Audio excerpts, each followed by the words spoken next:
भाग्यांक एक हा अंक सगळ्याचा स्वामी म्हटलं तरी त्याला तो अवघड ठरणार नाही. एक अंक हा तुमचा भाग्यांक आहे. हा शुभांक 9 ह्याचं पण फार महत्त्व आहे. 3 अंकाचं जसं आम्ही सांगतो की तुम्ही वकिलाची परीक्षा पास करा. 6 अंक म्हणतो की तुम्ही ज्योतिषशास्त्र करा. ते एक अंकाचे शत्रू अंक आहेत. शत्रू अंकाशी आपण कसं राहिलं पाहिजे. शत्रू अंक असे आहेत काही विचार करू नका. मूलांक जी 2 आहेत ती कम निशिबी ठरतात. 3 अंक कर्क मध्ये पण मोडतो आणि मिथुन मध्ये जास्त करून मोडतो. तो जास्त करून धनु आणि कुंभ. 6 जो अंक आहे स्पिरिच्युअल मधला बापांक च्या लेवलनं 7 अंक त्यांना सिद्धी वाचा प्राप्त होते. शुभांक मध्ये 7 अंक स्ट्रॉंग. 8 आणि 4 हे क्रोधिष्ट लोक असतात. 9 अंक हा भाग्याने मिळतो. 9 अंकामध्ये स्पिरिच्युअल पॉवर असते. 9 भाग्यांक ज्यामध्ये येतो टॉपलाच असतो. शुभांक देणारे पण नॉलेज देणारे म्हणजे ते भाग्यांक म्हणजे आपल्याला सगळं काही देणार आहे.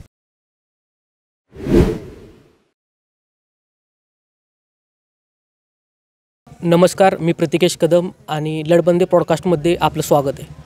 तर आजचे जे आपले स्पेशल गेस्ट आहेत जे डॉक्टर गाडगे साहेब, आपण एक परिपूर्ण नॉलेजची एक न्यूमरोलॉजी सिरीज कंटिन्यू करणार आहे डॉक्टर साहेबांसोबत. बऱ्याचशा अशा गोष्टी ज्या तुम्हाला यूट्यूबच्या व्हिडिओमध्ये या पुस्तकांमध्ये तुम्हाला ऐकायलासुद्धा मिळणार नाही, बघायलासुद्धा मिळणार नाहीत, अशा गोष्टी आपण डिस्कस करणार आहेत. आणि ह्या न्यूमरोलॉजीचा तुमच्या वैयक्तिक विकासामध्ये, अध्यात्मामध्ये, पैशामध्ये खूप मोलाचा वाटा राहणार आहे. भरपूर काही तुम्ही शिकू शकता. टाईम न वेस्ट करता आपण सिरीजला कंटिन्यू करूयात. सगळ्यात पहिलं डॉक्टर गाडगे साहेबांचं मनापासून मी स्वागत करतो आपल्या पॉडकास्टमध्ये आल्याबद्दल. नमस्कार, माझं नाव डॉक्टर दीपक घाडगे आहे. मी वास्तुतज्ञ, त्याबरोबर अंकशास्त्र तज्ज्ञ, संमोहन उपचार तज्ज्ञ असे कार्य करतो. माइंड रीडर अशा पद्धतींचे कार्य करत असतो. तर मित्रांनो, आज आपण अंकशास्त्र याविषयी सखोल माहिती आपण घेणार आहोत आणि अंकशास्त्र कोणत्या पद्धतीनं कार्य करणार आहोत ह्याची परिपूर्ण माहिती मी तुम्हाला देणार आहे. तर आता काही मूलभूत प्रश्न आहेत नका ते आपण डिस्कस करूयात. त्यानंतर आपले नॅचरल बातचीत राहणार आहे. पहिला प्रश्न आपला असा आहे की डॉक्टर साहेब, की अंकशास्त्र म्हणजे काय आणि त्याचा उगम कसा झाला? अंकशास्त्र म्हटलं तर त्याचा उगम हा एक ज्योतिषशास्त्राचा एक भाग आहे. जसं की ज्योतिषशास्त्र असतं आणि ज्योतिषशास्त्रामध्ये 12 राशी असतात. त्याचप्रमाणे रकाने जर बघितले तर 12 रकाने असतात.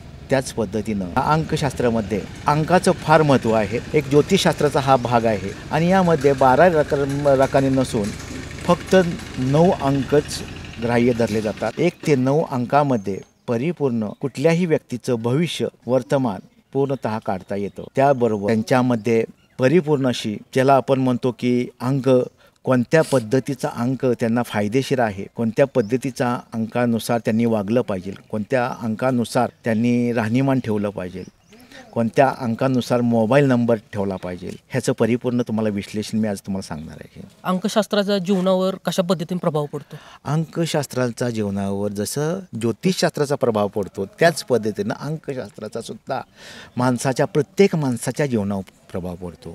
आपण पाहणार आहोत प्रत्येक अंकाचं एक व्यक्तिमत्व असतं. व्यक्तिमत्वानुसार आपण त्याचे गुणधर्म पाहणार आहोत. त्याचं परिपूर्ण विश्लेषण आपण त्यामध्ये पाहणार आहोत. 1 ते 9 अंकामध्ये आपण पाहणार आहोत. पुढे ते पाहणारच आहोत. आणि डॉक्टर साहेब, अंकशास्त्र जे आहे हे कशा पद्धतीनं काम करतं? अंकशास्त्र हे तुमच्या जन्म दिनांक जो काही आहे, जन्मतारीख त्यानुसार ते कार्य करतं. त्या अंकाची बेरीज केली जाते. त्यातनं मूलांक आणि भाग्यांक हे काढले जातात आणि मूलांकाचा प्रभाव आणि भाग्यांकाचा प्रभाव हे मिळून अंकशास्त्र तयार झालेलं आहे. आणि ते अंक मग तुम्हाला कुठले अंक सुटेबल आहेत, तुम्ही कोणते अंक वापरले पाहिजे, तुम्ही कोणत्या अंकाला तुम्ही तुमचं कार्य केलं पाहिजे, हे परिपूर्ण विश्लेषण त्यामध्ये सापडतं. ज्याच्याकडं टायमिंग नसते, वेळ माहीत नसतो, पण जन्मतारीख असते, तो देखील जन्मतारीखनुसार तो ते अंकानुसार त्याचं भाग्य पाहू शकतो आणि परिपूर्ण भविष्य तो पूर्ण जाणून घेऊ शकतो.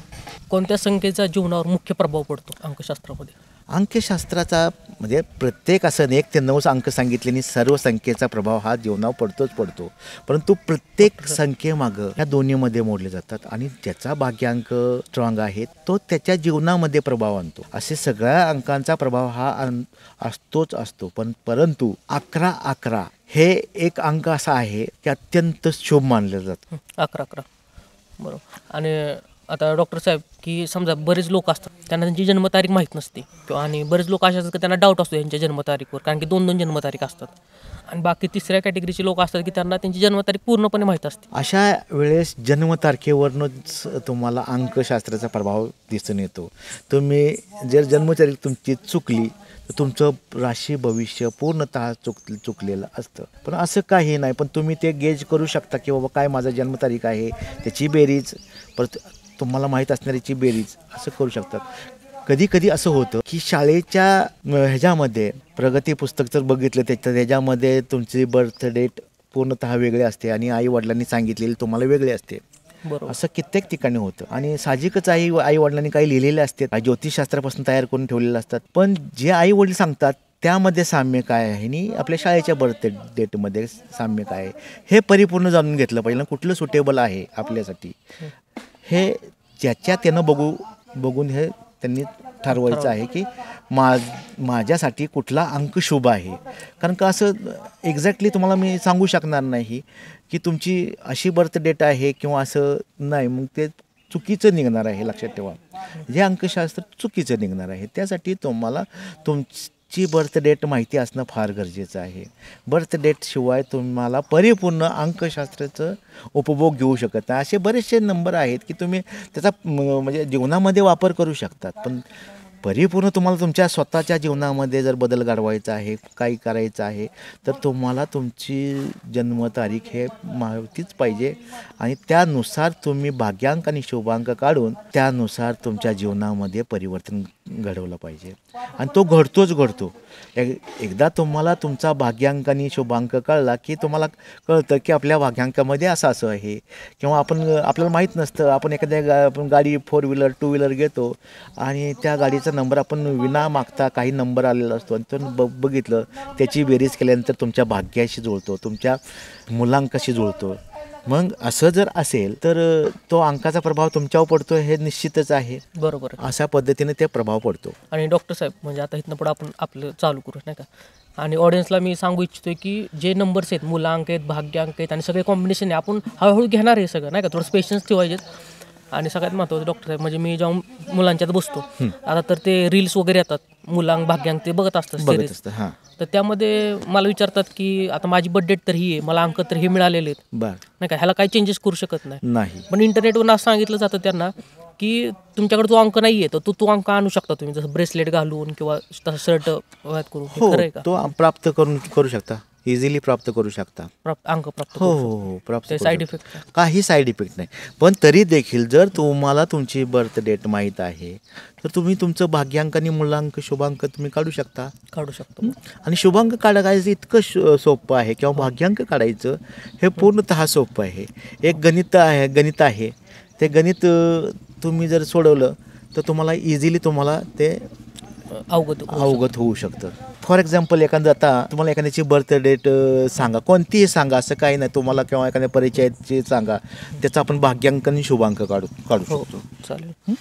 त्याचा भाग्यांक आणि शुभांक काढला की तुम्हाला ते कॅमेऱ्यावर दाखवलं जाईल. आता काय आपल्याकडे ना नोट आणि पेन पेपर आहे, तर मी काय करेल, ज्यावेळेस डॉक्टर साहेब त्यावर लिहितील लुशो ग्रीड्स वगैरे जे काय असतं ते सांगतील ना, तर ते मी स्क्रीनवर तो दाखवेल, कागद दाखवेल, त्यावेळेस तुम्हाला टप्प्याटप्प्यावर समजून जायचं. आणि साधं सोपं मेथड आहे, साधी सोपी हे आहे. एखादी जन्मतारीख तुम्ही मला सांगा. डॉक्टर साहेब आपलेच घेऊयात, 18/12/1996. आता बघा, 18/12/1996 ही एक जन्मतारीख आपण घेतलेली आहे, 18/12/1996. बरोबर आहे. बरोबर. आता ह्याचं आपल्याला भाग्यांक आणि शुभांक काढायचं आहे. तर प्रथम हा जो तुमचा आहे हे 2 अंक, तो तुमचा शुभांक आहे. शुभ अंक आहे. आता हा 2 अंकी आहे तर 18 असू शकत नाही आपलं, कारण का तुम्हाला सांगितलं की 1 ते 9 हेच फक्त अंक आहेत. बरोबर. शून्यचा तर ह्याच्यामध्ये काही लवलेश नसतो, म्हणजे शून्य तर धरलं जात नाही, ग्राह्य धरलं जात नाही.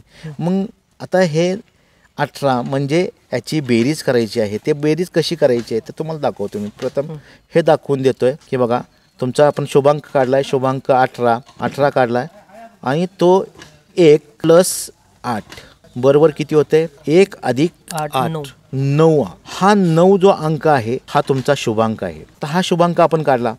तसंच आता आपण पहा, इथं आपण 18/12/1996 हा एक काढलेला आहे. आता आपण शुभांक काढलेला आहे. आता आपण भाग्यांक, सर्वात महत्त्वाचा तो आहे तो म्हणजे भाग्यांक. आणि भाग्यांक कोणत्या पद्धतीनं काढायचा आहे? साधी सोपी मेथड मी तुम्हाला सांगणार आहे. अत्यंत साधी सोपी मेथड आहे.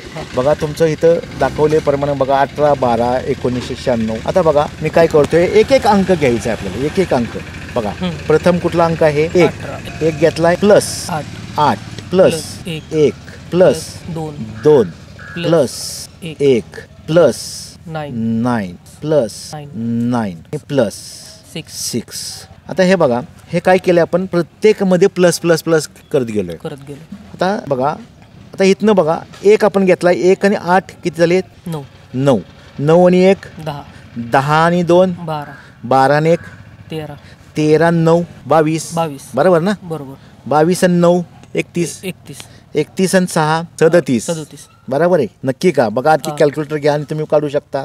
बरोबर. 37 काढलाय आपण, बरोबर आहे. हा 37 काढला. आता 37चा परत आता पुन्हा आपण जसं इथं 37 म्हणल्यानंतर आपण हा 2 अंकी संख्या निघाली आहे, 1 अंकीय संख्या निघाली का आपल्याला? नाही. मग त्यासाठी आपल्याला काय करायला लागेल तर 37चा पुन्हा 3 अधिक 7 बरोबर.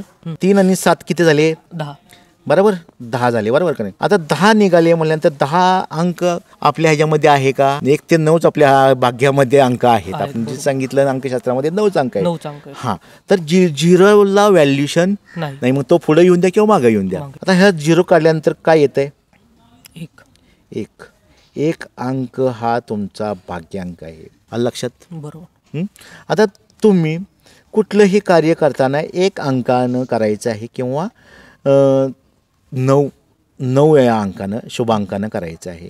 म्हणजे आपल्या जीवनात ज्या काही घडामोडी होतात त्या घडामोडी होण्यासाठी हा 1 अंक भाग्यांकाचा आहे आणि तो भाग्यांकच आपल्याला घडामोडी आपल्या जीवनात घडवतो. आता भाग्यांक आणि त्याबरोबर हा शुभांक 9 ह्याचं पण फार महत्त्व आहे, कारण का 9 आपल्याला शुभ अंक आहे, लक्षात ठेवा. मग आपण कुठलीही गोष्ट करताना 1 आणि 9 या पट्टीमध्ये केली पाहिजे.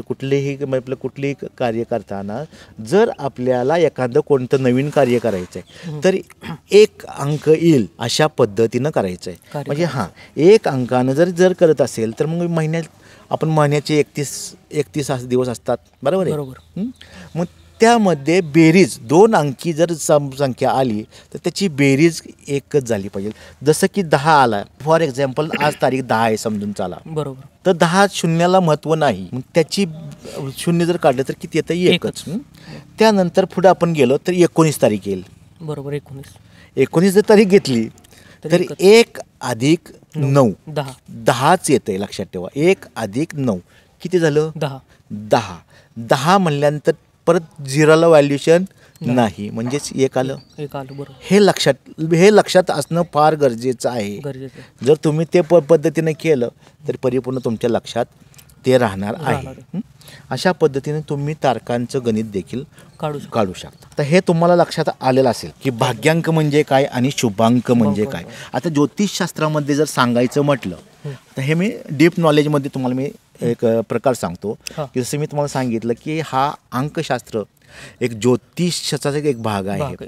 आता ज्योतिषशास्त्रामध्ये राशी आल्यात आणि राशी म्हणजे 12 राशी आल्यात आणि 12 राशीमध्ये ते प्रभाव वगैरे. पण ज्याचं भाग्यांक 1 आहे ती राशी, ती कोणती राशी, कोणत्या राशीचा अंमल येतो, अशा पद्धतीनं काही प्रश्न पडतात की जीवनात तुमचा संबंध कुठे येतोय. हां, लक्षात आलं? तुमच्या जीवनामध्ये कोणता संबंध येतोय ह्याला तुमचं अधिक महत्त्व आहे. हां, मग आता जसं की सांगितलं तुम्हाला की तुमचं राशी 1 नंबरला राशी जी येणारी आहे ती येते सिंह. तसं तर मेष राशी प्रथम येते ज्योतिषशास्त्रानुसार. बरोबर. पण 1 अंक ज्या वेळेस माणसाचा येतो, कुठल्याही पर्सनचा येतो, तर त्याची सिंह राशीमध्ये तो व्यक्ती मोडतो. सिंह राशीमध्ये तो जोड जातो. हां, सिंह राशीमध्ये गेल्यानंतर मग सिंह राशीचा अधिपती कोण तर रवी जो ग्रह आहे तो त्याचा अधिपती होतो, सूर्य. मग सूर्याला अनुकूल जे तुम्ही काही कार्य कराल ते तुम्हाला सक्सेसफुल प्राप्त करून देतं. हा एक अंकाचा प्रभाव असतो. आता एक अंकामध्ये अजून आपण बरेचसं काही गुणधर्म बघू, काही अवगुणसुद्धा बघू आणि गुणसुद्धा बघू त्याचे. गुणसुद्धा बघूयात चालेल. हा एक अंक जो असतो तो फार म्हणजे ध्येयवान, कुठलंही कामाचं काही असून द्या ते काम करण्याची धमक ह्या एक अंकाला मिळालेली असते. मिळाली असते. भाग्यामध्ये एक अंकाच्या भाग्यामध्ये कालांतराने पैसा यायला लागतो, त्वरित येत नाही.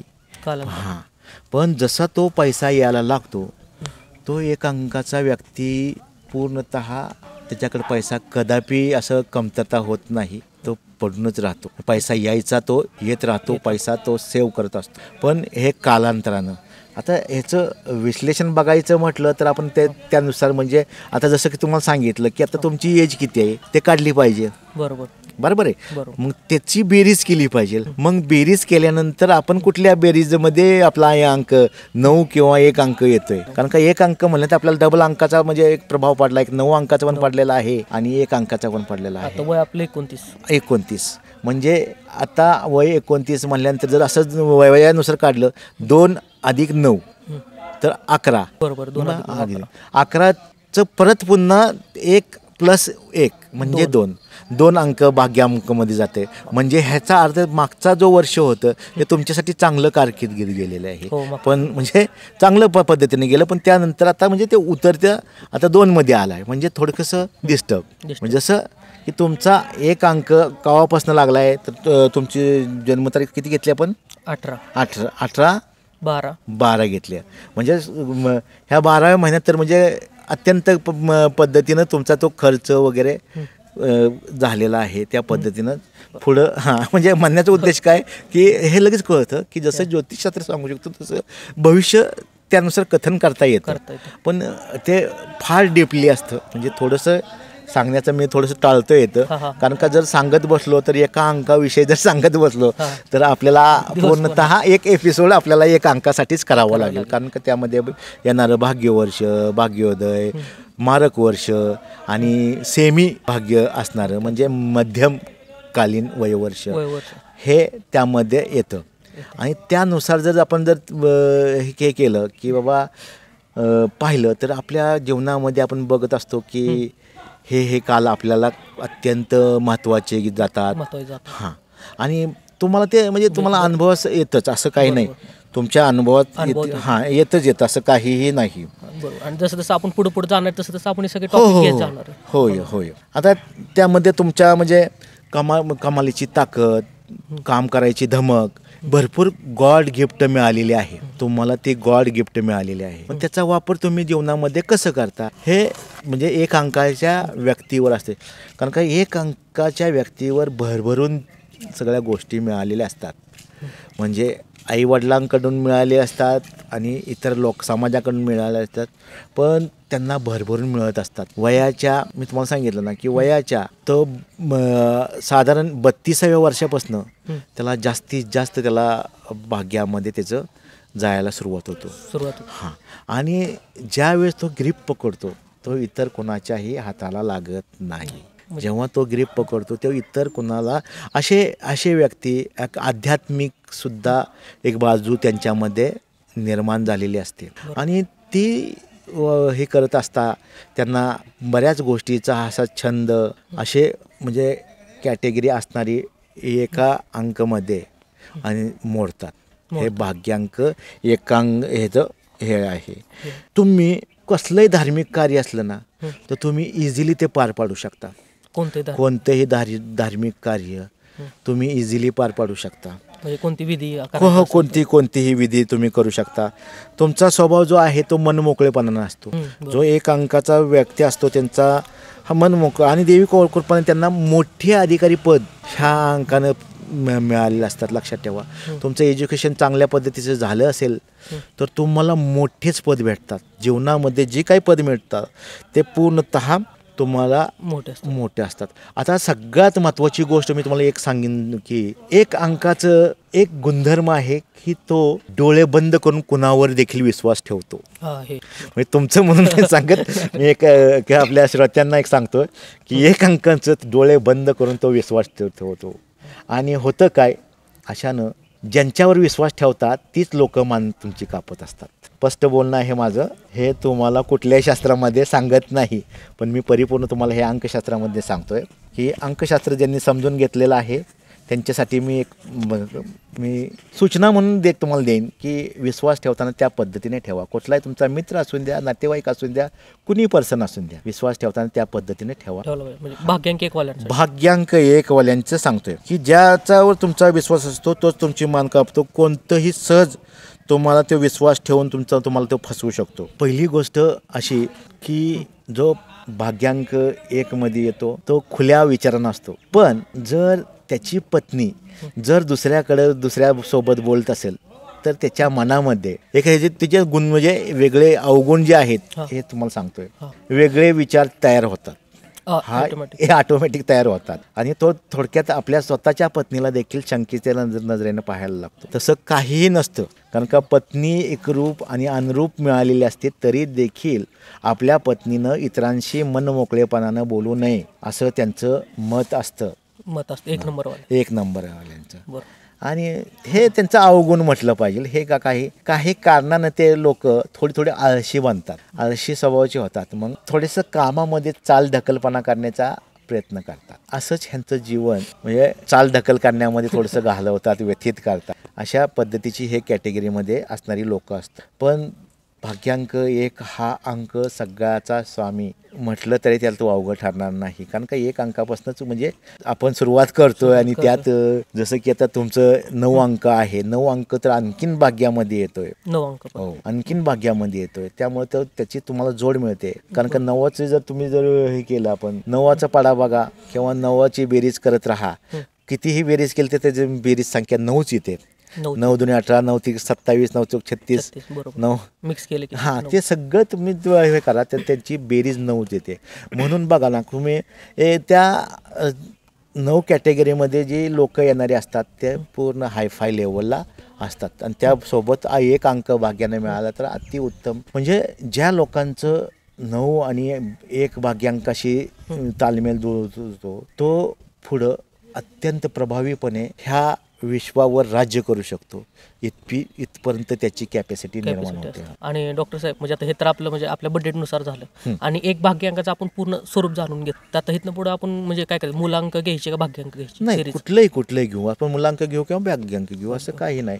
किंवा आता हे फक्त एक घेतलं, असं बरेचसे 9 अंक आहे. 9 अंकाचं सगळं सांगायला गेलं की मग 9 अंकाला कुठले आणखी सुटेबल आहेत, त्यांच्यासाठी कुठला महिना सुटेबल आहेत, कुठले वार सुटेबल आहेत, तरी हे एक मोठं शास्त्र होईल. ते शास्त्र इतक्या ह्याच्यामध्ये 1-2 ह्याच्यामध्ये ते म्हणजे परिपूर्ण सांगता येणार नाही. त्याला म्हणजे एक ब्लॅकबोर्ड पाहिजेत आणि ब्लॅकबोर्डवर समजून त्यांना तुम्हाला तेच सांगितलं पाहिजे. किंवा वर्कशॉपला जसं आम्ही तुम्हाला प्रोजेक्टरवर तुम्हाला दाखवतो आणि त्या पद्धतीने सांगतो की बाबा हे प्रोजेक्टरवर तुम्ही पहा आणि ह्या पद्धतीने हे करा. हां, त्या पद्धतीने तुम्ही करू शकता. कारण का हो बरोबर. आणि डॉक्टर साहेब म्हणजे आता आपण काय करूयात, जी भाग्यांक आहे ना, भाग्यांकाची सिरीज कंटिन्यू करूयात. हां चालेल ना, नाही का, की सगळ्यात पहिल्यांदा की तुम्ही लोकांना सांगा की ॲक्च्युली भाग्यांक असतो ना तर तुमच्या म्हणजे कोणत्या कामासाठीला असतो आणि तुम्ही कसं यूज करू शकता जीवनामध्ये. आता भाग्यांक जीवनामध्ये आता जसं भाग्यांक शुभांक तुम्हाला काढायचं मी सांगितलेलंच आहे माझ्या मते. हो, तर भाग्यांकमध्ये पहा जसं बेरीज केलेली आहे की आता 1 अंकाची आपण बेरीज केली 9 1 अंक 19 18 अंक होता, मुलांक 18 आणि त्याची बेरीज केल्यानंतर 1 अंक आला. भाग्यांक 1 आल्यानंतर भाग्यांक कसा वापर केला जातो जीवनामध्ये, त्याचा वापर कसा करायचा, म्हणजे कुठलाही भाग्यांक जसा की वापर कसा करायचा. आता जसं तुमचा 1 अंक भाग्यांकाचा आला तर तुम्ही जीवनामध्ये जी काही गोष्टी करायच्या आहेत की जसं की पहिला महिना, पहिली गोष्ट प्रथमच करायची आहे. जीवनामध्ये तुम्ही मागं पडायचं नाही. ज्या गोष्टी काही करायच्या आहेत तुम्हाला सांगितलं की बाबा तुम्ही भाग्यांकनुसार करा किंवा ह्यानुसार करा. कुठल्यानुसार करा? मुलांकनुसार. आता मुलांक जर बघितलं तर प्रत्येक वेगळा असू शकतो. आज तुमचा 18 आहे, कुणाचा 20 असू शकतो, कुणाचा 21 असू शकतो. तो मुलांक त्याची बेरीज केली जाते, 2 अंकी संख्यांची बेरीज केली जाते आणि जो बेरीज संख्याची 1 अंकी जो संख्या येईल तो त्यांचा मुलांक. मुलांक कशासाठी निगडीत असतो तर एज्युकेशनसाठी, शालेय गोष्टीसाठी, आरोग्यासाठी मुलांक हे तसं भाग्यांकसुद्धा असतं निगडीत, पण ते मुलांक त्यासाठी निर्मिती असतं. जसं समजा एखाद्याचे भाग्यांक शुभांक 3 आहे आणि शुभांक 3 असेल तर त्यांनी काय कुठलं क्षेत्र निवडावं, कुठल्या क्षेत्रामध्ये त्यांनी प्रावीण्य निर्माण केलं पाहिजे. तर अशा गोष्टी ह्याच्यामध्ये सांगितले जातात. तर 3 अंकाचं जसं आम्ही सांगतो की तुम्ही वकिलाची परीक्षा पास करा, वकील करा. जसं 6 अंक मग की तुम्ही ज्योतिषशास्त्र करा, पिरामिडशास्त्र करा. बरेचसे शास्त्र आहेत, म्हणजे गुप्त साधना हे 6 अंकाच्या भाग्याला सांगितलं जातं. तसं 6 अंकाला मग वकिली करा, हां जज बना, किंवा अगदी तुम्हाला छोटा व्यवसाय करायचा असेल तर आम्ही त्यांना सांगतो की तुम्ही कागदांचा व्यवसाय, म्हणजे जे आपल्या कागदाशी निगडीत आहे, मग झेरॉक्स असून द्या, एखादा बुक्स असून द्या, किंवा पेपर विक्रेता म्हणा, कुठलंही अगदी छापखाना असून द्या, ह्या पद्धतीने ते त्या पद्धतीने करू शकतात. मुलांकमध्ये अजून बऱ्याचशा गोष्टी तुम्हाला इन्क्लूड केल्या जातात. मुलांक जेव्हा आपला मुलांक येतो की आता जी काही येतो तो 9 अंकामध्ये येतो, म्हणजे 1 ते 9 अंकामध्ये येतो. जसं की 2 अंक जर घेतला तर 2 अंकात सुद्धा मी जसं तुम्हाला सांगितलं की हा ज्योतिषशास्त्राचा एक भाग आहे. मग तुम्ही कुठल्या राशीचे आहात रास माहीत नसते, पण अंकानुसार ते काढण्याची पद्धत आहे की तुमची रास कुठली आहे आणि तेच तुम्हाला सुटेबल होते. मग तुम्ही कधी काय करता माहिती आहे का, कुणी तर तुम्हाला सांगितलेली असते, अरे प्रत्येकेश तुझी रास तर अशी वेगळी रास आहे, नावानं काढलेली आहे, मग तुझी प्रत्येकेश अशी रास, पण तुम्ही भाग्यांकावरनं जर काढली रास तर तुम्हाला परफेक्ट जर मिळाली तर तुम्ही लक्षात येतं तुमच्या की आपण हे भाग्यांकनं काढले. किंवा अगदी साधं सोपं मेथड तुम्हाला सांगतो की एखादा पेपर ज्यामध्ये रोजचं राशी भविष्य येतं, रोजचं राशी भविष्य येतं आणि ते एखाद्या चांगल्या लेखकाचं, म्हणजे जे काही राशी भविष्य चांगले, नाहीतर बरेचसे असे म्हणजे टाइमपास असतात. कितपंत त्या ज्योतिषशास्त्रावर कितपंत विश्वास ठेवतो. ज्योतिष सांगणारे भरपूर असतात आणि अत्यंत जर ज्योतिष म्हटलं ना की तुमचं केसांचं देखील भविष्य सांगतात असे ज्योतिष. हो, कणाचं सुद्धा तुमचं भविष्य सांगणारे आहे ज्योतिष.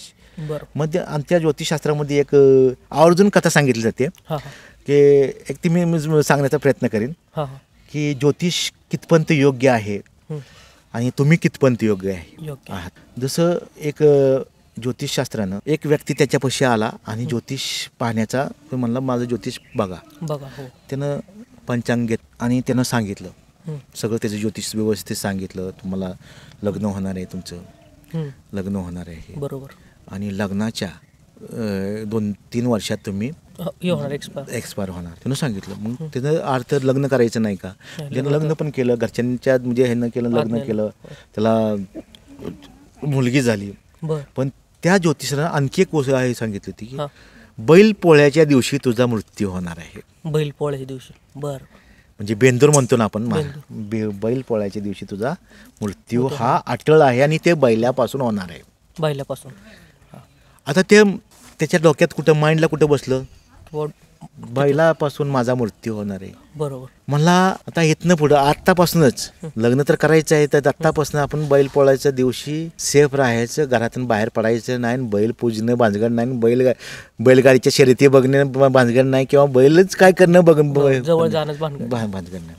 आणि लग्न झाल्यानंतर 2-3 वर्षानंतर असाच बैलपोळ्याचा सण आला, म्हणजे बेंदूरचा सण आला, आणि त्याला माहिती पडलं, परत माहिती पडलं आयला उद्या बेंदूर आहे, बैलपोळा आहे. आपल्याला ज्योतिषशास्त्रानं सांगितलंय की आपला मृत्यू बैलपोळ्याच्या दिवशी होऊ शकतो, आणि ते बैलानं होऊ शकतो. स्पष्टपैकी त्यानं सांगितलं की बैलानं होऊ शकतो. आपण जर घरातनं नाही बाहेर नाही गेलो तर बैल काय घरात येऊ शकत नाही, कारण का आपला आहे तो वाडा, जुना पुराणा होते वाडा, आणि त्या वाड्यात कशाला बैल येईल, जे काही बैल आहे ते बाहेर आहेत, इकडे काही यायची गरज नाही. मी एक काम करतो, मी आतल्या रूममध्ये जातो, जिथं आडगळ आहे तिथं आडगळीत काय करतो, निवांत आणून देतो, झोप काढतो. काय उद्या सकाळीच म्हणतो, जेवायला सुद्धा मागवायचं तर संध्याकाळी रात्री मी इथंच मागवीन, पण इथं झोप काढतो, संध्याकाळी निवांत उठीन, जेवण करीन, आणि उद्या सकाळीच इथनं खोलीतनं बाहेर पडायचं. अशा पद्धतीने त्याने विचार केला आणि तो जाऊन त्या आडगळीच्या खोलीमध्ये झोपला. पडला असा बेडवर पडला, त्याला झोप लागली. हां झोप लागल्यानंतर काहीतरी खसपटल्याचा आवाज झाला त्याला हां छतावर. त्याची आपली झोप होते, तो तसाच झोपला. उंदीर असतात ती आता तुळवी अशी जुन्या घरांची तुळवी वगैरे असते असायची बरोबर. तर त्या काय असून दे जाऊन दे. वरून मातीचा मोठा असा बैल वरून जो पडला तो पूर्णतः त्याच्या डोक्यावर पडला. डोक्यावर त्याला मार लागला आणि त्याचा जाग्यावर मृत्यू झाला. तसाच बैल तो म्हणजे मातीचा बैल तिथंच पडला. घरच्यांनी मग अजून कसा उठला नाही म्हणून संध्याकाळी त्याला बघायला गेले आणि मरून मेलेला मूर्ता होते बरोबर. मग ह्यामध्ये तुम्ही ज्योतिषशास्त्राला काय म्हणाल की ज्योतिषशास्त्र खोटं आहे? सांगितलं तर बरोबर आहे की त्यांनी बाबा ज्योतिष फक्त गेज कसा करतायत तुम्ही, गेज कसा करतायत? माझा मृत्यू वाहनानं आहे, पण तू कुठल्या वाहनं नाही बरोबर ते नाही सांगू शकत, कुणीही सांगू शकत नाही. ज्योतिषशास्त्रवाला परफेक्ट तुम्हाला सांगणार नाही तुम्ही मातीच्या बैलानं मारणार आहात. परफेक्ट सांगू शकत नाही. कुठलाही ज्योतिषशास्त्र तुम्हाला त्या पद्धतीने सांगणार नाही. तुमचा मृत्यू सांगू शकतो, तुमचा मृत्यू अटळ आहे, तुम्ही त्या बाजूला जाऊ नका, पूर्व दिशा तुमच्यासाठी अशुभ आहे, पश्चिम दिशा अशुभ आहे, तुम्ही पश्चिम दिशेला आणि कालांतराने तुम्ही त्या दिशेला जाता, अपघात होतो, मृत्यू होतो. ज्योतिषशास्त्राने तुम्हाला अगोदर ते वर्तवलेलं आहे आणि हेच अंकशास्त्र सुद्धा वर्तवतं. अंकशास्त्र सुद्धा तसंच म्हणजे जसं की तुम्हाला सांगितलं की भाग्यांक जसं आपण काढतो, शुभांक काढतो, तसे शत्रू अंक देखील असतात. शत्रू अंक प्रत्येक अंकाचे शत्रू अंक आहेत आणि शत्रू अंक मग ते शत्रू अंकाशी आपण कसं राहिलं पाहिजे, मग त्याचं काय केलं पाहिजे, ह्या गोष्टी तुमच्यावर डिपेंड करतात. बरोबर. ह्या गोष्टी परिपूर्ण डिपेंड करतात. मग शत्रू अंक असे आहेत की काही विचार करू नका. मग शत्रू अंक कधी कधी असं आपलं होतं की लग्न आपण करतो, अगदी पत्रिका पाहून केलेलं जातं लग्न. पत्रिका बघतात बरोबर. पत्रिका 36 गुण मिळालेले असतात. हो. आणि सगळ्यात महत्त्वाचं म्हणजे शत्रू अंक आहे का नाही हे बघत नाही आणि तो शत्रू असतो. म्हणजे त्याला अंदरुनी शत्रू म्हणजे आतला शत्रू, घरका बेदी लंकाडा आहे ज्याला म्हणतो ना, तसंच. मग तुमची बायको सुद्धा तुमचं शत्रू होते. मग तुम्हाला घटस्फोट होतात. म्हणजे आता बघतो आपण की हल्ली बघतो पत्रिका जुळलेल्या असतात तरी मग घटस्फोट का होतात? तुम्ही पत्रिका जुळवता ना, 36 गुण जुळवता, 27 गुण जुळवता, बरोबर ना. मग ते गुण जुळवून देखील तुमचा घटस्फोट का होतो? घटस्फोट जर तुमचा जर होत असेल तर काही ना काहीतरी त्यामध्ये आहे ना. काय आहे असं काय? मग आम्ही ज्योतिषशास्त्रानुसार तर बघितलं होतं, आम्ही पत्रिका पण बघितली होती, राशी जुळते का ते बघितलं होतं. मग घटस्फोट का होतोय? शत्रू अंक आहे. शत्रू अंक जर असेल तर तुम्हाला ते कळत नाही. पण हे भाग्यांक शुभांक जेव्हा आपण परिपूर्ण काढतो ना, त्यामध्ये परिपूर्ण का कळायला लागतं. त्यासाठी तुम्हाला थोडासा वेळ द्यावा लागतो. तुम्ही म्हटलं लगेच तुम्हाला शत्रू अंक काढा आणि मला शत्रू अंक दाखवा, तर शत्रू अंक दाखवता येत नाही. ते आपण हळूहळू जसं की तुम्ही रीलमध्ये बघा, रीलमध्ये तुम्हाला 1-2 मिनिटाचाच अवधी असतो. त्यामध्ये ते पटपट बोलून त्या मोकळं होतात की काय नाही, 1 अंकाचं हे असं असतं तसं असतं. पण त्याचं जर भविष्य 1 अंकाचं जर भविष्य सांगायचं जर म्हटलं तर कमीत कमी आपल्याला त्याचा अभ्यास करायचं म्हटलं ना, त्याचं भविष्य जर सांगायचं म्हटलं तर कमीत कमी आपल्याला परिपूर्ण 1 दिवस लागेल आपल्याला परिपूर्ण. कारण का शत्रू अंक पाहिजे. जसं की सांगितलं की मी माझा भाग्यांक आणि शुभांक, भाग्यांक माहिती पडला, शुभांक माहिती पडला. अरे पण तुमचे शुभवार कुठले, शुभ कलर कुठले, शुभ वार कुठले, शुभ अंक कुठले, शुभ वार कुठले, शुभ कलर कुठले, हे देखील तुम्हाला न्यूमरोलॉजीमध्ये म्हणजे ह्या संख्याशास्त्रामध्ये माहिती मिळती. ह्या म्हणजे जसं ज्योतिषशास्त्रामध्ये माहिती मिळते त्याच्यापेक्षा डीप नॉलेज ह्यामध्ये मिळतं. म्हणजे ज्योतिषशास्त्र एक किचकट आहे, मित्र म्हणून किचकट आहे, पण न्यूमरोलॉजी आहे ना ते फार किचकट नाही, साधी सिंपल. आता जसं की मी तुम्हाला सांगितलं, आता ह्या नुसत्या अंकानं तुम्ही प्रत्येकाचं भाग्यांक आणि शुभांक काढू शकता. बरोबर. प्रत्येक व्यक्तीचं, मग घरातले प्रत्येक व्यक्ती, मग तुम्ही लगेच सांगतात तुमचं भाग्यांक हे आहे, तुम्ही भाग्यांक पद्धतीनं राहताय. ह्या पद्धतीनं तुम्हाला ह्याचं मी विश्लेषण परिपूर्ण तुम्हाला माझे जे काही व्हिडिओ आहेत की नुसते खास म्हणजे भाग्यांक आणि शुभांक ह्याच्यावरच आहे की 1 ते 9 अंकामध्ये परिपूर्ण त्यामध्ये सांगण्याचा प्रयत्न केलेला आहे. मग त्यामध्ये मी काही तोडगे पण दिलेले आहेत, जे ज्योतिषशास्त्रानुसार असतात तोडगे. ते म्हणजे माना अगर मानू नका, मग त्यांना कुठल्या एखाद्या मी सांगितलेला आहे मंत्र दिलेला आहे, तो मंत्र म्हणा, तो मंत्राचा प्रभाव बघा, बरोबर. बघायला काय हरकत आहे. तुम्हाला हे फ्रीमध्ये जर भेटत असेल आणि जर तुम्हाला जर त्याचा म्हणजे एक चांगला उपयोग होत असेल तर ते बघायला काय हरकत आहे. बघायला काय हरकत नाही. बरोबर. फ्रीमध्ये आणि तुम्हाला चांगला जर इफेक्ट जर होत असेल तर तुम्हाला ते करण्यासाठी काय हे आहेत मला तुम्ही सांगा ना. बरोबर. एखादा व्यक्ती मला सांगा की आज आपण बघतो बुवा बाबा थोताड, आपण तर थोताडच म्हणतो आपण. हो. पण काही बुवा बाबा आहेत की ते पैसे नाही घेतो पण तरी त्यांचं भविष्य सांगतात किंवा त्यांना त्या मार्गे लावतात, मार्गदर्शन करतात. चांगलं म्हणजे एखादं चांगलं सांगत असेल आणि जर ती भभूती किंवा राख जर कपाळी लावून जर तुमचं जर चांगलं जर होत असेल तर तसे बुवा बाबा सुद्धा असणं गरजेचं आहे. त्याला सायकोलॉजिक इफेक्ट म्हणतात. सायकोलॉजिकल इफेक्ट हे परिपूर्ण जो व्यक्ती आलेला असतो त्याला परिपूर्ण तो लागू होतो. आणि तो एखादा जर त्याला सांगितलं ना, त्या बाबा महाराजांनी सांगितलं ना, जर तुझा आजार बरा होईल तर तो मनामध्ये तोच घोकंपट्टी करत असतो किंवा माझा आजार बरा होणार आणि त्या पद्धतीनं होतात. त्याच व्यक्तीला सांगेल डॉक्टर तुमचा आजार बरा करण्यासाठी आपण गोळ्या ट्रीटमेंट चालू केली आहे, तुमचा आजार बरा होईल. बघा त्याचा लवकर आजार बरा होतो का किंवा अशा पद्धतीनं बरा होतोय. त्याला सायकोलॉजिक इफेक्ट जर दिला ना तर लवकर बरा होतो. हां. आणि अध्यात्म ह्यासाठीच चांगला आहे. अध्यात्म ज्याला म्हणतो ना की यासाठी चांगला आहे. बुवा बाबा थोताड आहे हे, पण किती काही सगळे थोताड बाबा नाहीत, लक्षात ठेवा. बरोबर. प्रत्येक व्यक्ती थोताड असू शकत नाही. सर्व बाबा बुवा गंडवतात असं मुळीच नाही. तसं म्हणायला गेलं ना तर प्रत्येक मनुष्य हा चोर आहे. का बरं? प्रत्येक कुठलीही गोष्ट घ्या, दवाखान्याचा डॉक्टर घ्या, ते तर आहे. दवाखाना घ्या, चोरच आहे तो. काय तुम्हाला सगळं खुलेआम सांगतो का की ही पाणी बॉटल मला 7 रुपयाला भेटते, असं कुठला दुकानदार सांगतो का? नाही सांगत, कोणच नाही सांगत. तो 20 रुपये ह्या पाणी बॉटलची घेतोय, बरोबर ना. म्हणजे तो खोटारडा आणि चोरच आहे ना. बरोबर. कुठलाही, पण त्याला आपण त्याला कायदेशीर मान्यता देतोय. जादूगार आणि पॉकेटमार ह्यामध्ये काय फरक नाही माझ्या मते तर. बरं. कसं काय बरं? हां, पॉकेटमार फक्त त्याला लायसन नसतं की पॉकेट मारायचं आहे त्याचं. बरोबर. आणि जादूगार जो असतो ना त्याला लायसन असते. हो, त्याला जादू केली बरोबर. जादू केली तो खुलेआम पैसे घेत असतो. बरोबर. खुलेआम सगळ्यांचे पैसे घेत असतो, पण ते उजळ माथ्याने घेतो ना. हो, सांगून. तो हाताचीच कला दाखवतोय. हाताची. जादूगार कुठे दाखवतो? जादूगार म्हणजे अशी काही मोठी जादू नसते.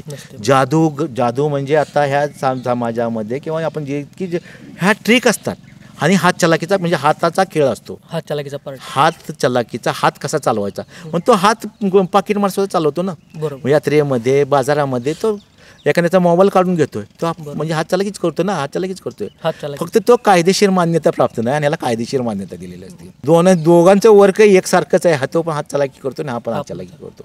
हा फरक आहे. म्हणून मी म्हणजे प्रत्येक व्यक्ती त्याला, मी जरी असलो तर तो म्हणजे सगळंच मी सांगतोय का. आता बघा ना, हे अंकशास्त्र घ्या किंवा परिपूर्ण सांगतोय का नाही, बऱ्याचशा गोष्टी आहेत. नाही, मी म्हणजे ते टाळतो, कारण का माझं पण वर्कशॉप आहे. बरोबर. मी पण वर्कशॉपमध्ये मला जर मी सगळं जर मी माझ्या माध्यमातून जर सांगितलं तर माझ्या वर्कशॉपला कोण येईल? माझ्या वर्कशॉपला कोण येईल का? नाही येणार ना. परिपूर्ण तिथे नॉलेज भेटलं तर येणार, पण ठराविक हाताच्या बोटावर मोजण्या इतकी. पण आज हाताच्या बोटावर मोजण्याची जर इतकी माणसं जर घेतलं आणि एखाद्या मल्टीपेसला जर मी कार्यक्रम घेतला, एखाद्या हॉटेलिंगमध्ये, एक्झिक्युटिव्ह हॉटेलिंगमध्ये कार्यक्रम घेतला तर आज त्या हॉटेलचं भाडं किती असतं मला तुम्ही सांगा ना. भरपूर आहे. मग ते निघणार कुठनं? आज ते मिळणार कुठनं? त्याचं म्हणजे एक जर लाख रुपये जर 3 दिवसासाठी आम्ही ते बुकिंग केलं, 3-4 दिवसासाठी, तर ते कमीत कमी लाख रुपयाच्या घरात जातं. बरोबर. आज जर ते लाखभर रुपयांच्या घरासाठी जर गेलं तर मला येणारे माझ्यापाशी स्टुडंट जी शिकण्यासाठी येणार आहेत ते कमीत कमी किती घरात पाहिजेत मला तुम्ही सांगा ना. 20-25च्या घरात तर पाहिजे आणि त्याच पद्धतीची त्याची फी असली पाहिजे. बरोबर. 10-15 हजार रुपये एका पहिला फी असली पाहिजे, तेव्हा 1.5-2 लाख रुपये मिळणार आहेत. त्यातले 1 लाख रुपये गेले तरी 5-50 हजार रुपये आम्हाला भेटणार आहेत. पण तेच जर आम्ही सांगितलं ना की काय नाही, तुम्ही या 2 दिवसात आम्ही तुम्हाला वर्कशॉप घेतो, 2 दिवसात होतं एवढं त्यांचा प्रश्न. म्हणजे एक लक्षात ठेवा, जिथं पिकतं तिथं विकत नाही. जर विकायचं आहे म्हणजे तुम्हाला मार्केटिंग करावं लागतं. बरोबर. मार्केटिंग आज इंस्टाग्राममध्ये किती मला तुम्ही सांगा ना, परिपूर्ण नॉलेज आहे. तुम्हाला अंकशास्त्राचं किती पाहिजे तेवढं नॉलेज तुम्हाला भेटू शकतं. किती पाहिजे तेवढं नॉलेज भेटू शकतं. बरोबर. पण ते किती प्रमाणात असतं माहिती आहे का? 2-2 मिनिटाचा एक क्लिपिंग आहेत त्यांचे, असे नाहीत इंस्टाग्रामवर. डिटेलमध्ये नाहीत. आणि कुठलाही व्यक्ती डिटेलमध्ये देत नाहीत. कारण का ते शिकवणार कसे आणि त्यांची पोटं भरणार कशी बरोबर. हे लक्षात ठेवा. ते शिकवणार कसे मग त्यांची पोटं भरणार कशी. त्याच्यामुळे हे काय करतात की त्या पद्धतीने करतात. आपण म्हणजे दुसऱ्याला हिंडतोय किंवा दुसऱ्याला नावं ठेवतोय ह्यातला भाग नव्हे. पण एक रियालिटी सांगतो आपण की समाजात कशी एक रियालिटी. समाजामध्ये त्या पद्धतीची रिलेटिव्ह आणि हे मोडीत काढली पाहिजे. रिअल म्हणजे मोडीत काढली पाहिजे.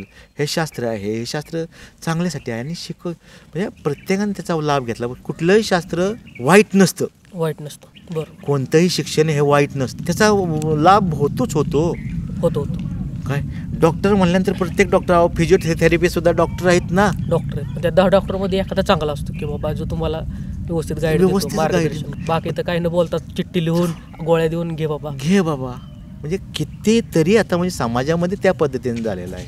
म्हणून हे मी तर म्हणतो प्रत्येकानं ह्या जीवनात म्हणजे तुम्ही भाग घेतला पाहिजे. त्या अंकशास्त्राचा त्यामध्ये समावेश केला पाहिजे. अंकशास्त्र हे अत्यंत प्रत्येकाच्या जीवनाशी निगडीत असणारं क्षेत्र आहे. आणि तुम्ही एकदा का त्याचं भविष्य जाणून घेतलं ना की बस तुम्हाला कळतं ऑटोमॅटिक. आणि अंकशास्त्र असं आहे की ठीक आहे ना तुम्हाला ते तुमचं माहीत नाही ज्योतिषशास्त्राचं काय माहीत नाही गंध माहीत नाही तुम्हाला. पण जर तुम्हाला अंकशास्त्र माहीत असेल ना तर तुम्ही तुमचं स्वतःचं भविष्य इतरांचं भविष्य सांगू शकता. ज्योतिषशास्त्राला तर मग ते सगळं बघावं लागणार आहे. मग सगळं हे करावं लागणार आहे. पंचांगण घ्या हे घ्या हे तर काहीच करायला लागत नाही. 1 ते 9 अंक हे डोक्यामध्ये बसलेलं आहे. तो आपल्या 1 ते 9 अंक डोक्यामध्ये आहे. 1 अंकाची प्रतिमा काय आहे 2 अंकाची प्रतिमा काय आहे म्हणजे प्रत्येक जसं की आपल्याला गाडीला 4 गेर आहेत. आपल्याला अंगवळणी पडलं कुठल्या ह्याला कुठला गेअर वापरायचा आहे आणि ते म्हणजे पाठ झालेलं आहे. झोपेत जरी म्हटलं तर तुम्ही कुठला गेअर आहे आणि कसा गेअर टाकायचा किंवा कुठला गेअर टाकलाय हे इझिली सांगू शकता. त्याला पाठ करायची गरज एकदाच तुम्हाला ते पहिला टाकलाय दुसरा टाकलाय आता असं म्हणत नाही तिसरा टाकलाय आणि चौथा टाकलाय. ऑटोमॅटिक तुमच्यापासून ते घडतं. तसं जेव्हा तुम्ही अंकशास्त्राचा अभ्यास करताना 1 ते 9 अंक आहेत.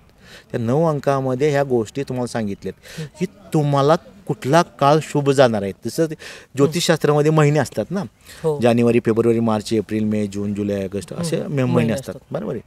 तसं किंवा मग तुमच्यासाठी काळ म्हणजे त्याला आम्ही काळ म्हणतो. काळ म्हणजे आता मग कुठला काळ तुमच्यासाठी उपयुक्त आहे. चांगला काळ कुठला आहे वाईट काळ कुठला आहे.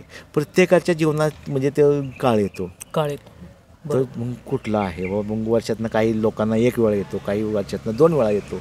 तो शुभ काळ असतो. त्या शुभ काळामध्ये तुम्ही मातीत जर हात घातलं तर त्याचं सोनं होतं म्हणजे संधी तुम्हाला चालून येतात त्या पिरियडमध्ये खूप गरजेचं. हो जसं की आता मगाशी तुम्हाला माहित आहे की माझ्या क्लायंटचा एक फोन आला. त्यांना संधीचं सोनं करायला सांगितलं. त्यांचा भाग्यांक आहे 6 शुभांक आहे 3 हां आणि त्यांना म्हणलं तुम्ही आता येणार 2025 हे तुमच्यासाठी म्हणलं अत्यंत उपयुक्त आहे आणि तुम्ही आत्ताच म्हणलं ती तयारी करा. हां डिसेंबरमध्ये तुम्ही तयारी केली तर तुम्हाला रिझल्ट भेटेल.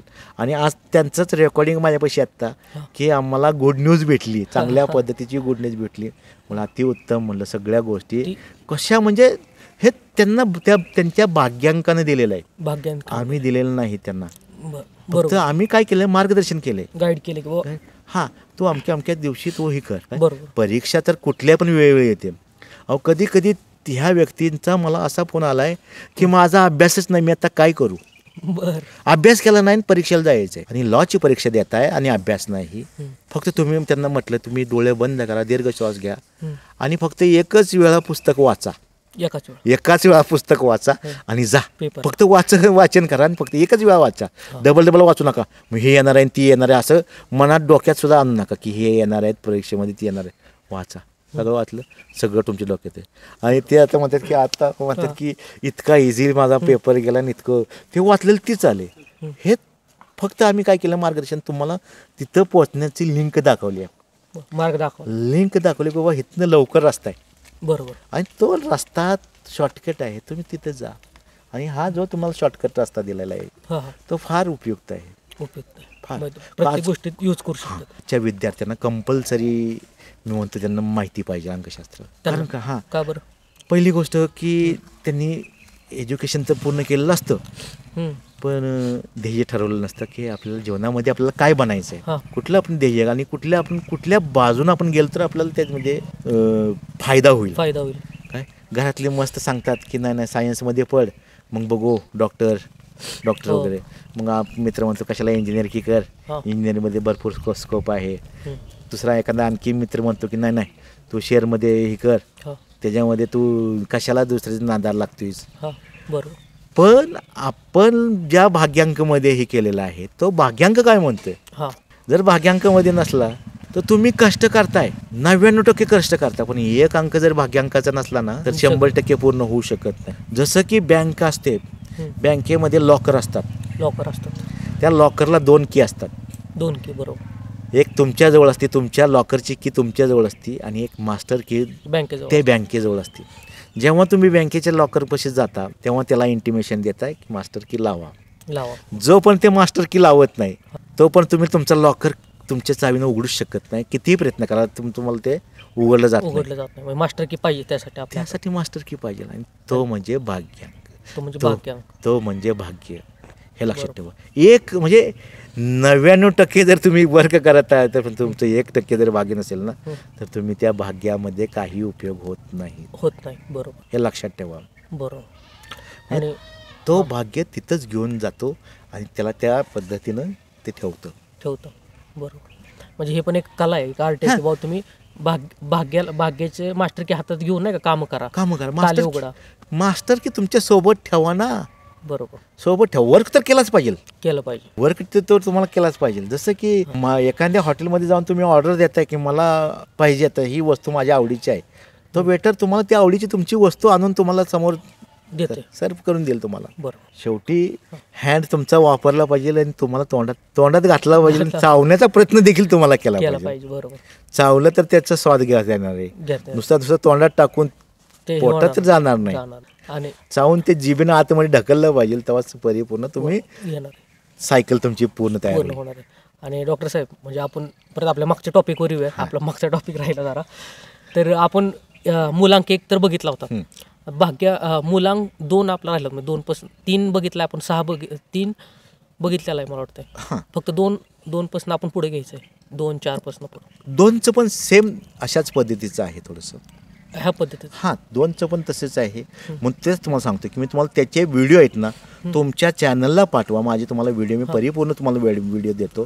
तुम्ही त्या पद्धतीने तुम्ही तुमच्या नावानं तुम्ही हे करून पाठवा. असं काही हरकत नाही. माझं कसल्याही प्रकारचं. आणि तुम्हाला कळेल की खरीच गोष्ट आहे की तुम्ही जे दिलं आहे त्या पद्धतीने तुम्हाला कळेल की तुमचा ब्रॉडकास्ट तुम्ही केल्यानंतर तुम्हाला कळेल की खरं नॉलेज तुम्ही आता आम्हाला दिलं आहे. कारण का त्या पद्धतीनेच मी ते व्हिडिओ बनवलेले आहेत. म्हणजे कसलेही त्यामध्ये चाल ढकल न करता परिपूर्ण. मग तुम्हाला ते सांगितलं ना तर कुठले वार, कुठले दिवस, कुठले महिने, कुठले कलर तुमच्यासाठी आहेत, कुठले मित्र तुमच्यासाठी आहेत. आपण म्हणतो हे माझा मित्र, हा माझा मित्र. प्रत्येक मित्र तुमच्या उपयोगी पडेल असं बिलकुल नाही. बिलकुल नव्हे. लक्षात ठेवा. मित्रसुद्धा तुम्ही कसे जोडायचे आहेत आणि बघायचं. तुम्ही गेस करून बघा की तो किती मित्र तुमचा म्हणजे साथ देणार आहे. तुम्हाला तुमच्या लक्षात येईल तुम्हाला. आणि हे तुम्हाला त्या भाग्यांकद्वारे जर ओळखता आलं तर अतिउत्तम. तुम्हाला तर माहीत असतं की माझा मित्र हा असा आहे. हो, जसं की ह्यांनी जे भाग्यांकमध्ये दिलेलं आहे त्या पद्धतीचे मित्र वगैरे आहेत. अशा पद्धतीने जर तुम्ही केलं तुमच्या लक्षात ते येऊ शकतं, पूर्णतः परिपूर्ण येऊ शकतं. आणि तुम्ही त्यामध्ये एकदा प्रावीण्य निर्माण केलं ना तुमच्या लक्षात येईल की खरंच भाग्यांक ज्योतिषशास्त्र नको, पण भाग्यांक मला हवं आहे. भाग्यांक हवं आहे. ह्या अंकशास्त्र पाहिजे. अंकशास्त्र मी तर माझा तर आवडीचा विषय आहे. अंकशास्त्र हा माझा अत्यंत आवडीचा आहे. तो माझा आवडीचा विषय आहे. तो डाउजिंग बॉल म्हणून आहे. भविष्य सांगतं, भविष्य कथन करतं. डाउजिंग बॉल हे त्यासाठी एकांत वेळ असा म्हणजे हे नाही, एकांत वेळ पाहिजे. म्हणजे जसं की जर एका ठिकाणी जर आता मोबाईल ठेवला ना किंवा एका ठिकाणी 2 कप घेतले आणि एका साखर ठेवली आणि एकात मीठ ठेवलं तर मी त्यांना प्रश्न केला ना की साखर मला दाखव, तर ते साखरेच्या दिशेने झुकतं. बरोबर. मग मिठाचे झाकून ठेवायचं आपण. झाकून ठेवायचं. मग जसं आता हे झाकून आता तर मला तर माहीत नाही कशामध्ये साखर आणि कशामध्ये मीठ आहे. मग ते ऑटोमॅटिक ते दाखवतं. डाउजिंग बॉल आहे हे दाखवतं. तो विषय आपला बाजूला ठेवूया. दुसरीकडे चालला आहे आपला विषय. आपला विषय आहे अंकशास्त्र, सांख्यशास्त्र. 2 अंकाचं देखील भाग्य त्याच पद्धतीनं आहे. जसं की एक अंकाचं जसं सांगितलं मुलांकाचं त्याच पद्धतीनं आहे. 3चं झालेलं आहे आपलं. सेम सेम सेम 2 अंकाचं जर काढायचं म्हटलं तर ते त्याच पद्धतीनं तुम्हाला काढलं जातं. जसं की तुम्हाला सांगितलं 10 सांगितलं तसं ह्याची तारीख बदलणार आहे, 11 येणार आहे. डॉक्टर साहेब आपलं मुलांक चाललं होतं मुलांक. मुलांक 2 अंकाचं सुद्धा म्हणजे कम नशिबी मुलांक जी 2 आहे ती कम नशिबी ठरतात. कम नशिबी म्हणजे ज्या काही गोष्टी त्यांना पाहिजे असतात ते मिळत नाहीत. मुलांक 2चे नर्वस 19चे शिकार लवकर बनतात. नर्वस 19 म्हणजे डिप्रेशनमध्ये लवकर जाणारी व्यक्ती. कॅटेगरी 2 अंकाचं भविष्य सांगायचं म्हटलं ना तर मलाच म्हणजे असं वाटतं की कशाला रे त्यांचं सांगायचं असं. एवढं तकलीफ आहे इतकं तकलीफदायक. म्हणजे जीवनाचा सार त्यांचा असं म्हणतो की दुःखातनं आल्यानं दुःखच भोगायचं आहे, पुढं पण दुःखच भोगायचं आहे. थोडेसे म्हणजे असं नाही की जसं की एखादा चित्रपट पाहतो त्यामध्ये एखादी कॉमेडी येतोच. हो कॉमेडी असतंच. तसं त्यांच्या जीवनामध्ये असं थोडंसं आनंद येतो असं काही नाही. पण जन्मजात आले ते दुःखातनंच आले आणि ती म्हणजे मृत्यू पण दुःखातच जाणार असा तो कॅटेगरीमध्ये मोडतो. 2 अंक त्यामध्ये तुम्हाला सांगितलं की 11 जसं की 11चं परत पुन्हा बेरीज करायची आहे. 1 + 1 1 + 1 2 तसंच 20 2 येते. ह्याच पद्धतीनं करायचं आहे लक्षात ठेवा. बरोबर. ह्या पद्धतीने तुम्ही करत गेला तर तुमच्या लक्षात येईल. बरोबर. 2 जी बेरीज येते समजून जायचं. जसं की आता जसं सांगितलं की बाबा 20 हा पण त्यामध्ये येतो. जसं की 29 अंक आहे. 29 अंक 11च येतो. 11 केलं की परत 2 मध्ये जातो.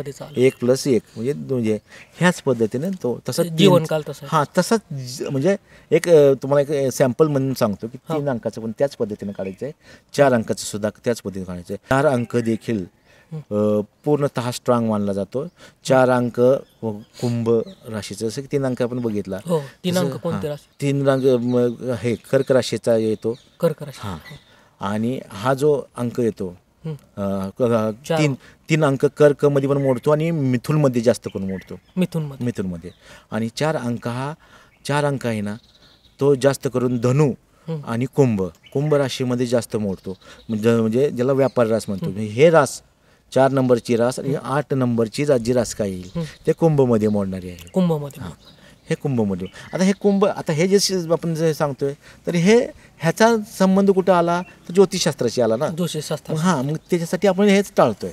ज्योतिष शास्त्रामध्ये म्हणजे कुंभ म्हणजे काय, कुंभ राशी म्हणजे काय म्हणजे ते मग परत पुन्हा ज्योतिषशास्त्राकडे आपण हा टॉपिकच कट करूया कारण की ते नाही त्यासाठी सेपरेट बनवून त्याच्यात लोक कन्फ्युज होतील. हां बाकी दुसरं काही नाही. आपलं मुलांक 2 झाला, मुलांक 3 पण झाला, आपला 3 पण झाला, 4 पण आता म्हणजे मुलांक 4चं पण तेच आहे स्ट्रॉंग आहे. हां 5 पण स्ट्रॉंग आहे. मुलांक 5 स्ट्रॉंग आहे. आणि सगळ्यात म्हणजे 6 जो अंक आहे तो 6 अंक जो आहे तो स्पिरिच्युअल मधला बापांक आहे. मुलांक 6 वाला भाग्यांक ज्याचं भाग्यांक 6 मध्ये मोडतो तो सांगतो मी. तो आणि 6 अंक मुलांक जर येत असेल तर त्याला संपत्ती, ऐश्वर्य, प्रेम भरपूर मिळतं. 6 अंक कुठल्या कॅटेगरीमध्ये शुभांकमध्ये गेला तर म्हणजे जन्मतारीखेच्या ह्याच्यावर गेला तर जन्मतारीख. पण त्याच्या जीवनामध्ये आणखी एक तुम्हाला सांगतो उलटापालट भरपूर होत असते. तो प्रत्येक वेळी बॉस होण्याचा प्रयत्न करतो. प्रत्येक वेळेस बॉस होण्याचा प्रयत्न करतो. आणि गॉडने त्याला ती संधी पण दिलेली असते की त्याला ते म्हणजे संधी त्याच्यानुसार समोरची माणसं झुकतात अशी त्याला संधी दिलेली असते. पण त्यामध्ये सुद्धा सांगतो की ज्याचा 6 अंक शुभांक आहे म्हणजे जन्मतारखेच्या नुसार हां त्याच्या म्हणजे पुढच्या जीवनामध्ये स्त्री पात्र त्याला फसवते.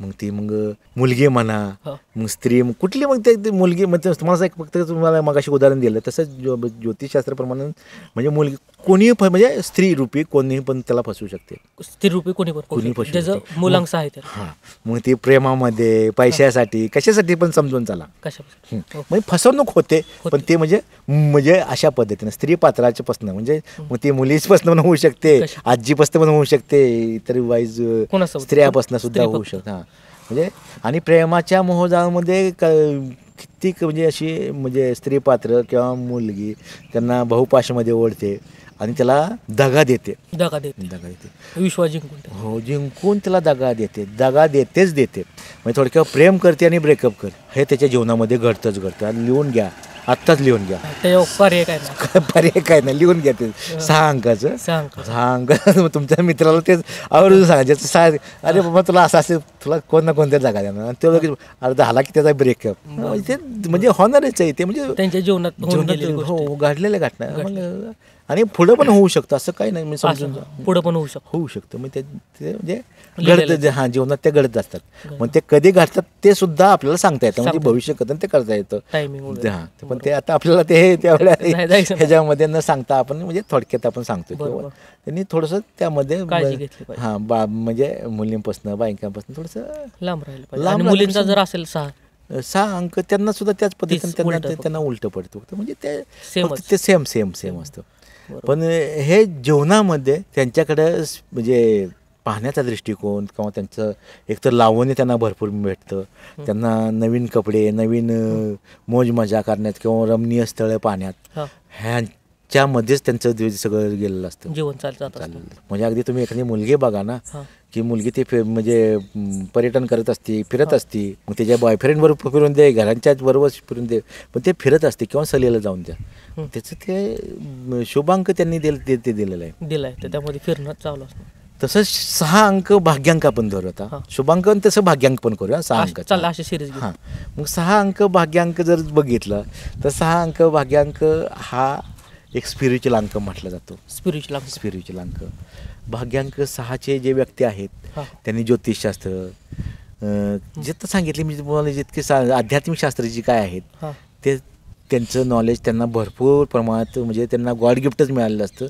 आणि त्यांनी फक्त त्यामध्ये थोडंसं उतरून त्यामध्ये थोडंसं हे करायला थोडासा सराव केला की नाही, हे टॉपला पोहोचतात. ही लोक टॉपला पोहोचतात ज्यांचं 6 अंक भाग्यांक आहे. 6 अंक भाग्यांकामध्ये एक अवगुण गुण असतात की ते थोडेसे आळशी पण असतात. थोडं आळशी म्हणण्यापेक्षा लिखाणाचा कंटाळा, बघू की काम करू की, पण ज्या कामाला हा घेतात ते केल्याशिवाय त्यांचा जीव गेला तर चालेल, पण ते काम केल्याशिवाय सोडणार नाही. कधी ह्यांना आदळ आपट चालत नाही, भांडण तंटा चालत नाही. कधी ह्यांच्या जीवनामध्ये कधी कुणी फेरफार केला, बदल केलेला ह्यांना आवडत नाही. पण ही लोक आपला मत आहे एकाग्रतेने ठरवू शकत नाही की आज माझं ह्याच्यावर प्रेम आहे तर उद्या लगेच दुसऱ्यावर प्रेम होईल, एकाच दिवसामध्ये दुसऱ्यावर प्रेम होईल. म्हणजे त्यांना स्वतः काय करायचं आहे. पण ह्यांचे एक गुण चांगले असतात की ते इतर लोकांना मदत करण्यासाठी एका पायावर उभे असतात. ही लोक स्वतःचं काही होऊन द्या, पण स्वतःमुळं दुसऱ्याचं नुकसान होईल असं कदापि कृत्य करत नाही. चांगला गुण आहे. हे 6 अंकाचं वैशिष्ट्य. 6 अंक इतके, जर 6 अंकाचा पती एखाद्या स्त्रीला लावणे किंवा 6 अंकाची पत्नी एखाद्या पुरुषाला लाभणे म्हणजे अहोभाग्य. ते ज्योतिषशास्त्रामध्ये सुद्धा आणि अंकशास्त्रामध्ये सुद्धा. काय म्हणतोय? अहोभाग्य. कारण का हे व्यक्ती मनाचे राजे असतात आणि ते मनात जी इच्छा व्यक्त करतात त्या गोष्टी घडवून आणतात. आणि त्यासाठी पूर्ण युनिव्हर्सिटी पूर्णतः कार्यरत करतात. इतकं त्यांच्यामध्ये पॉवर इतर अंकांपेक्षा जास्त पॉवर असते. इतर अंकापेक्षा जास्त पॉवर असते 6 मध्ये. तसंच आता आपण 7 मध्ये बोलूया. 7 मध्ये जर बघितलं, मुलांक पहिला घेऊया आणि नंतर त्याचा भाग्यांक घेऊया. आता मुलांकामध्ये बघितलं तर स्ट्रॉंग हे जसं 6 अंक आहे स्ट्रॉंग, त्याच कॅटेगरीच्या लेवलनं 7 अंक. बरोबर. त्याच कॅटेगरीनं त्यांनी जर एखाद्याचं भविष्य कथन करायला जर घेतलं, परफेक्ट भविष्य सांगू शकतात. परफेक्ट भविष्य म्हणतात. त्यांना सिद्धिवाचा प्राप्त होते. सिद्धिवाचा म्हणजे बोलल ते कार्य होणार. म्हणजे एखादं काम सारे तुझं काम होईल ते बोलून जातात, पण ते काम त्यांचं म्हणजे भाग्यांक आणि ते शुभांक ते त्यांना काम करवून पुढच्यांना काम करवून देते. त्यांनी बोलले ना, संपला विषय. मग हे 7 अंक जे पूर्वी असायचे ते साधू संत यांच्याशी निगडीत असायचे. त्यांचं 7 अंकामध्ये असायचं. 7 अंक असला सगळ्यात स्ट्रॉंग. तुम्ही मगाशी म्हटला मला ह्या युनिव्हर्सिटीमध्ये अंक कुठला स्ट्रॉंग, आणि 9 अंकामध्ये 7 अंक हा शुभांकमध्ये 7 अंक स्ट्रॉंग. शुभांकमध्ये सगळ्या 7 अंक असतो. 7मध्ये जर तुम्ही कुठलंही जर कार्य जर करायचं म्हटलं तिथे धमक त्यामध्ये असते 7 अंकामध्ये. 7मध्ये त्यांनी जर एखादं आध्यात्मिक किंवा एखादं कार्य करायचं म्हटलं तर कितीही कष्ट करण्याची तयारी ही 7 अंकाची असते. कितीही कष्ट करण्याची. पण 7 अंकामध्ये त्यांना शिक्षण कमी असतं. शिक्षण कमी असतं. शिक्षणाचा प्रभावच कमी असतो त्यांचा. म्हणजे त्यांना त्या ह्याच्यामध्ये शिक्षण कमी असतं. पण आध्यात्मिक स्पिरिच्युअल गोष्टी ज्या काय असतात त्या भरभरून दिल्या. म्हणजे सृष्टीचा असा नियम आहे की एक गोष्ट तुम्हाला नाही दिली तर दुसरी गोष्ट तुम्हाला मिळते. एक म्हणजे जसं की एखादा कर्ण बदल असेल, एका कानानं ऐकू येत नाही पण त्याच्या दुप्पट दुसऱ्या कानानं ऐकू येतं त्याला. दुप्पट बरोबर. ते निसर्गानं त्या पद्धतीने त्याला दिसलं. किंवा एखाद्याचा एक डोळा कमजोर असला तर त्याची दुसऱ्या डोळ्याची दृष्टी जी असते ना ते काबिल तारीफ असते. चांगली असते. जी आपल्या 2 डोळ्यानं जे पण म्हणजे करू शकत नाही ते एका डोळ्यानं करू शकतात. असे म्हणजे एक गॉड गिफ्ट. तसंच 7 अंकानं त्या शुभांकाने त्याला ती गिफ्ट दिलेली आहे. म्हणून 7 अंक हे जे असतात ना हे गुरूंचे 7 अंक मानले जातात. त्याला गुरु म्हणजे त्याचा गुरु ग्रहाचा अंमल असतो. हे गुरु असतात. 7 अंक गुरु असतात. म्हणून असे जर व्यक्ती असेल 6 अंक 7 अंक जे असतील त्यांना गुरु करून घेणं फार गरजेचं असतं. जीवनामध्ये जर कोणाला गुरु करायचं असेल ना तर 7 अंक 6 अंक आणि 3 अंक ह्यावर जास्त लक्ष केंद्रित करायचं. लक्षात ठेवा. लक्ष केंद्रित करायचं. तर हा 7 अंकाचं झालं. आता 7 अंकाचं अजून एक म्हणजे बॅड इफेक्ट त्यांचे काय असतात की त्यांना 7 जे अंक आहे त्यांना उलटं बोलायचं कधी त्यांना हे होत नाही, धाडस होत नाही एखाद्याला. 7 अंक हे उलटं म्हणजे लगेच मी उलटं बोलीन किंवा हे करीन असं कदापि होत नाही. पण कुणी जर काही जर त्या 7 अंकाला व्यक्तीला कोण त्या पर्सनला कोण बोललं तर ते मनामध्ये घर करून बसतात. मनामध्ये धरून बसतात. काय नाही ह्याला पुढे मागं मी ह्याला माझ्या पद्धतीनं टाळ्यावर आणीन. आणि ते जसं की त्याने धरलं नाही की ते करतात. मग जीवनामध्ये त्याला कितीही पण कष्ट सोसून द्या किंवा कितीही विलंब लागून द्या किंवा कितीही वेळ लागून द्या त्याची ती तयारी असते ठेवलेली असते. पण ही लोक एकदा सोडानं पेटले तर होतेचं नव्हतं करण्यासाठी सुद्धा मागं पुढं पाहत नाही. आणि डॉक्टर साहेब मी असं ऐकले की गुन्हेगारी क्षेत्रामध्ये 7 अंकाचे भरपूर लोक असतात. गुन्हेगारी क्षेत्रामध्ये असं 7 अंकाचे जास्त नसतात. लक्षात ठेवा. नसतात 7 अंक.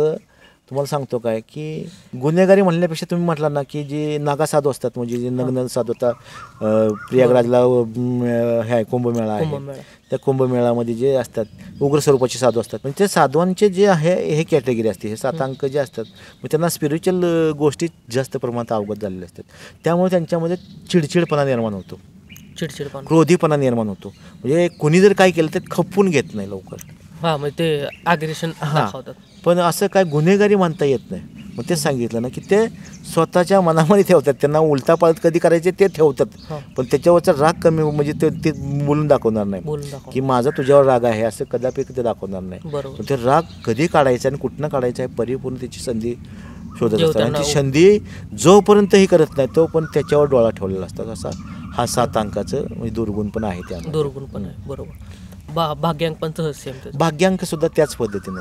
भाग्यांकमध्ये 7 अंकाचे जे आहेत ते तुम्हाला जसं सांगितलं ना की ज्योतिषशास्त्रामध्ये निपुण असतात किंवा ह्या गोष्टी अध्यात्मामध्ये निपुण असतात. आपण म्हणजे थोडक्यात असं बघू शकत नाही ते नुसतं ध्यान केल्यानंतर पुढचं काय होणार आहे असं बघण्याचं ती ताकद ऑलरेडी त्यांना मिळालेली असते. गॉड गिफ्ट भेटलेली असते. फक्त थोडंसं ध्यान केलं की यस बाकीच्यांना कमवायला लागतंच त्यांना दिलेलं आहे. ते त्यांचं म्हणजे थोडक्यात काय की आता म्हणजे एखादा 7 अंकाचा व्यक्ती आहे आणि त्यानं विचार केला ना की मला अमक्याचा फोन येणार आहे. ते फोन येण्यासाठी तुम्हाला 2 दिवस 4 दिवस वाट पाहायची गरज लागणार नाही. कालांतराने 1-1.5 तासामध्ये त्याचा फोन येऊन जाईल. 1-1.5 तास. कधी असं होतं ना तो विचार करतोय आणि त्या 5-10 मिनिटाच्या आतच फोन येतोय. म्हणजे इतकी सॅटेलाइट मुवमेंट त्याची होत असते की फास्ट की तो त्याला सिग्नल पाठवत असतो की त्या पुढच्या व्यक्तीला पाठवत असतो की मला फोन कर. माझं इथं बोलणं चालू पण तू मला फोन कर. सिग्नल पाठवतो इतकं. आणि तो सिग्नल पाठवल्यानंतर ऑटोमॅटिक बघितलं त्यांचा फोन आला असतो. म्हणजे इतकं त्याचं नेटवर्क स्ट्रॉंग असतं. हे 7 अंकाचं म्हणजे वैशिष्ट्य आहे. आणि आता आपला पुढचा अंक आहे मूलांक 8. 8. हां, मूलांक 8 हा व्यापारी रासाचा अंक येतो. व्यापारी रास म्हणजे कुठलाही असू शकतो, पण हा अशा अंकाच्या व्यक्तींनी काय केलं पाहिजे, मग त्यांनी दुकान क्षेत्र वगैरे म्हणजे थोडक्यात काय अग्नीशी रिलेटेड त्यांचं हे होतं. मग त्यांनी ज्वालाग्रह पदार्थ तुम्ही विक्रीसाठी ठेवू शकता. ज्वालाग्रही पदार्थ म्हणजे ज्वालाग्रह पदार्थ रॉकेल, पेट्रोल, डिझेल हे ज्वालाग्रह आहे ना, ऑइल वगैरे हे तुम्ही त्याचा बिझनेस करू शकता. बिझनेस करू शकतो. म्हणजे त्यांचा कारखानदारी करू शकता किंवा बिझनेस करू शकता किंवा तुम्हाला ते वर्क करायचं आहे ते त्यामध्ये वर्क करू शकता. ज्वालाग्रह म्हणजे काय तर एखादं लाकडाची वकार आहे, लाकडाची वकार चालू शकतो. फळ्यांचे दुकान आहे किंवा फळ्या वगैरे लागतात ना, हो बरोबर. फळ्यांचं दुकान, फर्निचरचं दुकान. फळ्या म्हणजे फर्निचर रिलेटेड आहे, फर्निचर म्हणजे फर्निचर. लोहासाठी सुद्धा चांगलं आहे. लोहासाठी तर त्यांच्यासाठी त्यांनी त्यापासून निर्मिती लोहाची होते. लोहाची. हां, त्याचबरोबर इलेक्ट्रॉनिक हे आग्नेयाला पूरक आहेत. बरोबर. अग्नीतून म्हणजे अग्नीतूनच ते निर्माण होतं, अग्नीच त्यातनं निर्माण होते ना. एखादा सेल घ्या त्यामध्ये अग्नी आहे ना, हो मोबाईल घेतला तर त्यामध्ये अग्नी आहे. अग्नी तर आहे. हा म्हणजे अग्नी आहेच. कुठली अगदी कॉड घेतली त्यामध्ये अग्नी आहेत, त्यामुळे प्रवाह वाहतोय ना, प्रवाह वाहतोय. त्या पद्धतीनं म्हणजे त्यांना ते मिळालेलं आहे आणि त्या पद्धतीने त्यांनी व्यवसाय हे लोक क्रोधी, जसं तुम्ही म्हटलं का ना आत्ता की क्रोधी लोक कोणते असतात तर 8 आणि 4 हे क्रोधिष्ठ लोक असतात, अत्यंत क्रोधित असतात. हे एखाद्याला डोळ्यात ठेवलं ना की त्याचा उट्ट्या केल्याशिवाय, त्याला चिटपट केल्याशिवाय चेन पडत नाही. पडतच नाही. एखाद्यानं अरे म्हटलं तर तो कार्यच मानणार. एखाद्या नाही म्हटलं तर पण तो लगेच क्विक मध्ये, ते असं नाही की वेळ लावणार. बरोबर. इन्स्टंट ॲक्शन की बाबा काय झालं, एखाद्याला आपण बाबा काय धक्का लागला, का रे कशाला धक्का मारलास, बोलण्याचं टोन न लक्षात का हो धक्का लागला की तुमचा, बरोबर धक्का लागला की पुढचा माणूस सॉरी म्हणतोय, सॉरी म्हटलं तर बघून चालायचं. मग असं स्वभाव तापट, उग्र, तामसी, घाई करणारा तापट, ह्याला म्हणतात तापट, उग्र स्वभाव, तामसी स्वभाव हे लोक असतात. 4 आणि 8. हां, 4 आणि 8. आणि 8 लोकांचे जर बारकाईने बघितले ना तर डोळे आतनं लालसर असे असतात. लालसर असतात म्हणजे ते व्हाईटवालं का आतनं व्हाईटवाली असतात किंवा साईडला वगैरे बघितलं तर थोडेसे लालसर असतात. हां, हे उग्र स्वरूपाचे असतात, लक्षात ठेवा. आणि ह्यांना शरीरयष्टी त्या पद्धतीने मिळाली असते, बलशाली असतात, बलाढ्य व्यक्ती म्हणतात त्याला. म्हणजे शरीरयष्टी पण त्या पद्धती असते, म्हणजे बॉसच. शरीरयष्टी मिळाली म्हणल्यानंतर अजून त्याच्यामध्ये धमक वाढली ना. बरोबर. की मला कोण काय म्हणते, काय म्हणलं तर बघतोच, अशा पद्धतीने ते करत असतात. हे 8 अंकाचं एक हे गणित आहे.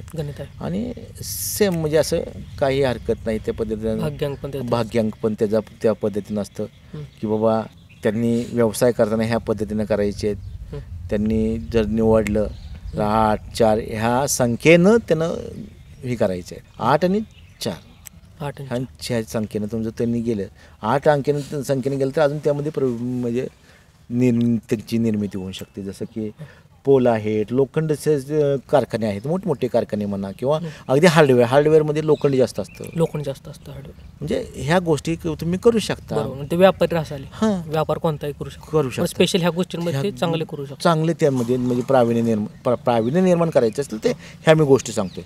तर ते तशी म्हणायला गेलं तर व्यापारी रस आहे. कुठलेही त्यांना म्हणजे व्यवसाय द्या, ते व्यवसाय सांभाळण्यासाठी खंबीर असतात आणि खमके म्हणजे त्या पद्धतीनं करणार. भले माणसं ठेवून कामं करून घेणार, पण करून घेणार. अशा पद्धतीची 8 नंबरची व्यक्ती असते. आता 8 नंबर मूलांक झाला, बाकी झाला. आता आपला 9 नंबर असं सांगितलं. 9 नंबर देखील जसं की 6, 3 आणि 1 अंक सांगितलं, त्याच कॅटेगरीमध्ये 9 अंक येतो. 9 अंक हा भाग्याने मिळतो. तो भाग्याने मिळतो. आता 9 अंक जो आहे तुम्हाला सांगितलं की 9 अंकामध्ये स्पिरिच्युअल पॉवर असते. शुभांक सांगतो, शुभांक 9 जर असेल, भाग्यांकामध्ये तर असते पण शुभांक 9 असेल तर त्यामध्ये स्पिरिच्युअल पॉवर असते. आध्यात्मिक यांना अवगत होतं. त्यांचा कल अध्यात्माकडे असतो, पण त्यांना वेळेअभावी मनामध्ये दुविधा स्थिती निर्माण असल्यामुळं ते या शास्त्राचा परिपूर्ण अभ्यास करून त्यामध्ये प्रगती करत नाहीत. पण जर त्यांनी जर मनापासून जर इच्छा जर धरली तर त्यामध्ये प्रवीण्य निर्माण करतात आणि ते पुढं टॉपला जातात. लक्षात ठेवा. त्यामध्ये कित्येक लोक असे आहेत की 9 भाग्यांकाचे. आणि हो, मी तुम्हाला प्रत्येक म्हणजे हे भाग्यांकाचं परिपूर्ण तुम्हाला नॉलेज देणार आहे. आणि कुठली लोक हां. कुठल्या कॅटेगरीमध्ये आहेत. म्हणजे आता सेलिब्रिटी लोक आहेत, काही शरद पवार म्हणा, सचिन तेंडुलकर म्हणा, लता मंगेशकर म्हणा, हे सेलिब्रिटी लोक आहेत. त्यांचे जन्मतारखा माझ्याकडे आहेत आणि त्यानुसार मी ते काढलेले आहेत. काढलेले. म्हणजे त्यांचे भाग्यांक काढलेले आहेत आणि त्यांचे हे काढलेले आहेत, शुभांक आणि भाग्यांक. आणि ते कसे म्हणजे त्यांनी कुठून प्रावीण्य निर्माण केलं आणि ते म्हणजे तुमच्या लक्षात येईल किंवा ह्यांनी जिथं भाग्यांक म्हणजे प्रावीण्य निर्माण केलं. जसं की लता मंगेशकरनं गाण्याचंच त्यांनी सराव केला आहे. काय जर सचिन तेंडुलकरला सांगितलं नाही ना तू गाण्यामध्ये गा की तू गाणे एक्सपर्ट होऊ शकतो, टॉपला जाऊ शकतो, नाही जाऊ शकत ना. मग त्यांनी काय केलंय, कुठली वस्तू म्हणजे ते भाग्यांक कसा काय वापरला, कसा यूज केला आहे त्याचं परिपूर्ण. तसंच आता हे जे आपण शास्त्र सांगतोय ह्यातली थोडीच माहिती आपण सांगतोय. जसं की एखाद्याचं नाव असतं, कुठलंही नाव असतं की एखाद्याचं राजचं स्पेलिंग सांगा मला. RAJ. बरोबर आहे ना. त्यामध्ये अजून थोडंसं बदल केलं तर ते तरी राज होतं. थोडासा बदल केला मग काय करतात तर थोडासा बदल करायचा आहे. बदल केल्यानंतर मग तुमच्या नावामध्ये जी काही अडथळा असतात, काही लोक जॉबला जातात नावामध्ये मिस्टेक असतं, थोडंसं बारीक मिस्टेक असतं. मग तुम्ही तो बारीक मिस्टेक काढून टाकायचं आहे आणि तुमचं भाग्यांकप्रमाणे तुमचं नाव तयार करून घ्यायचं आहे. नाव तुमचं तेच असणार आहे, थोडासा बदल करायचा आहे.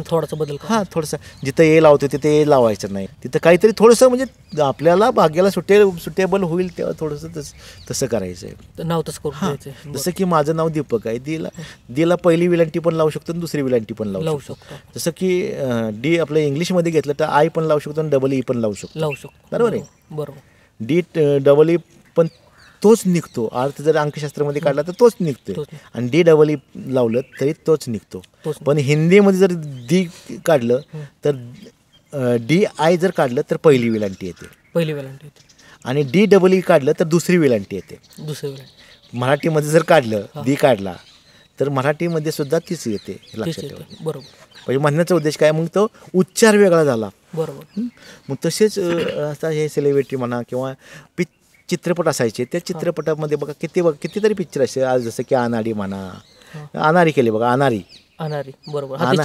स्पेलिंग म्हणजे त्यांनी हे केलं अनाडीच, म्हणजे त्याचा उच्चार तसा अनाडीच निघतोय. थोडं चेंज केलं, लक्षात ठेवा. बरेचसे चित्रपट मी तुम्हाला सांगेन की ह्यांचं स्पेलिंग त्यांनी चेंज केलं आणि ते चेंज केल्यानंतर त्यांनी हिट झालेले आहेत चित्रपट.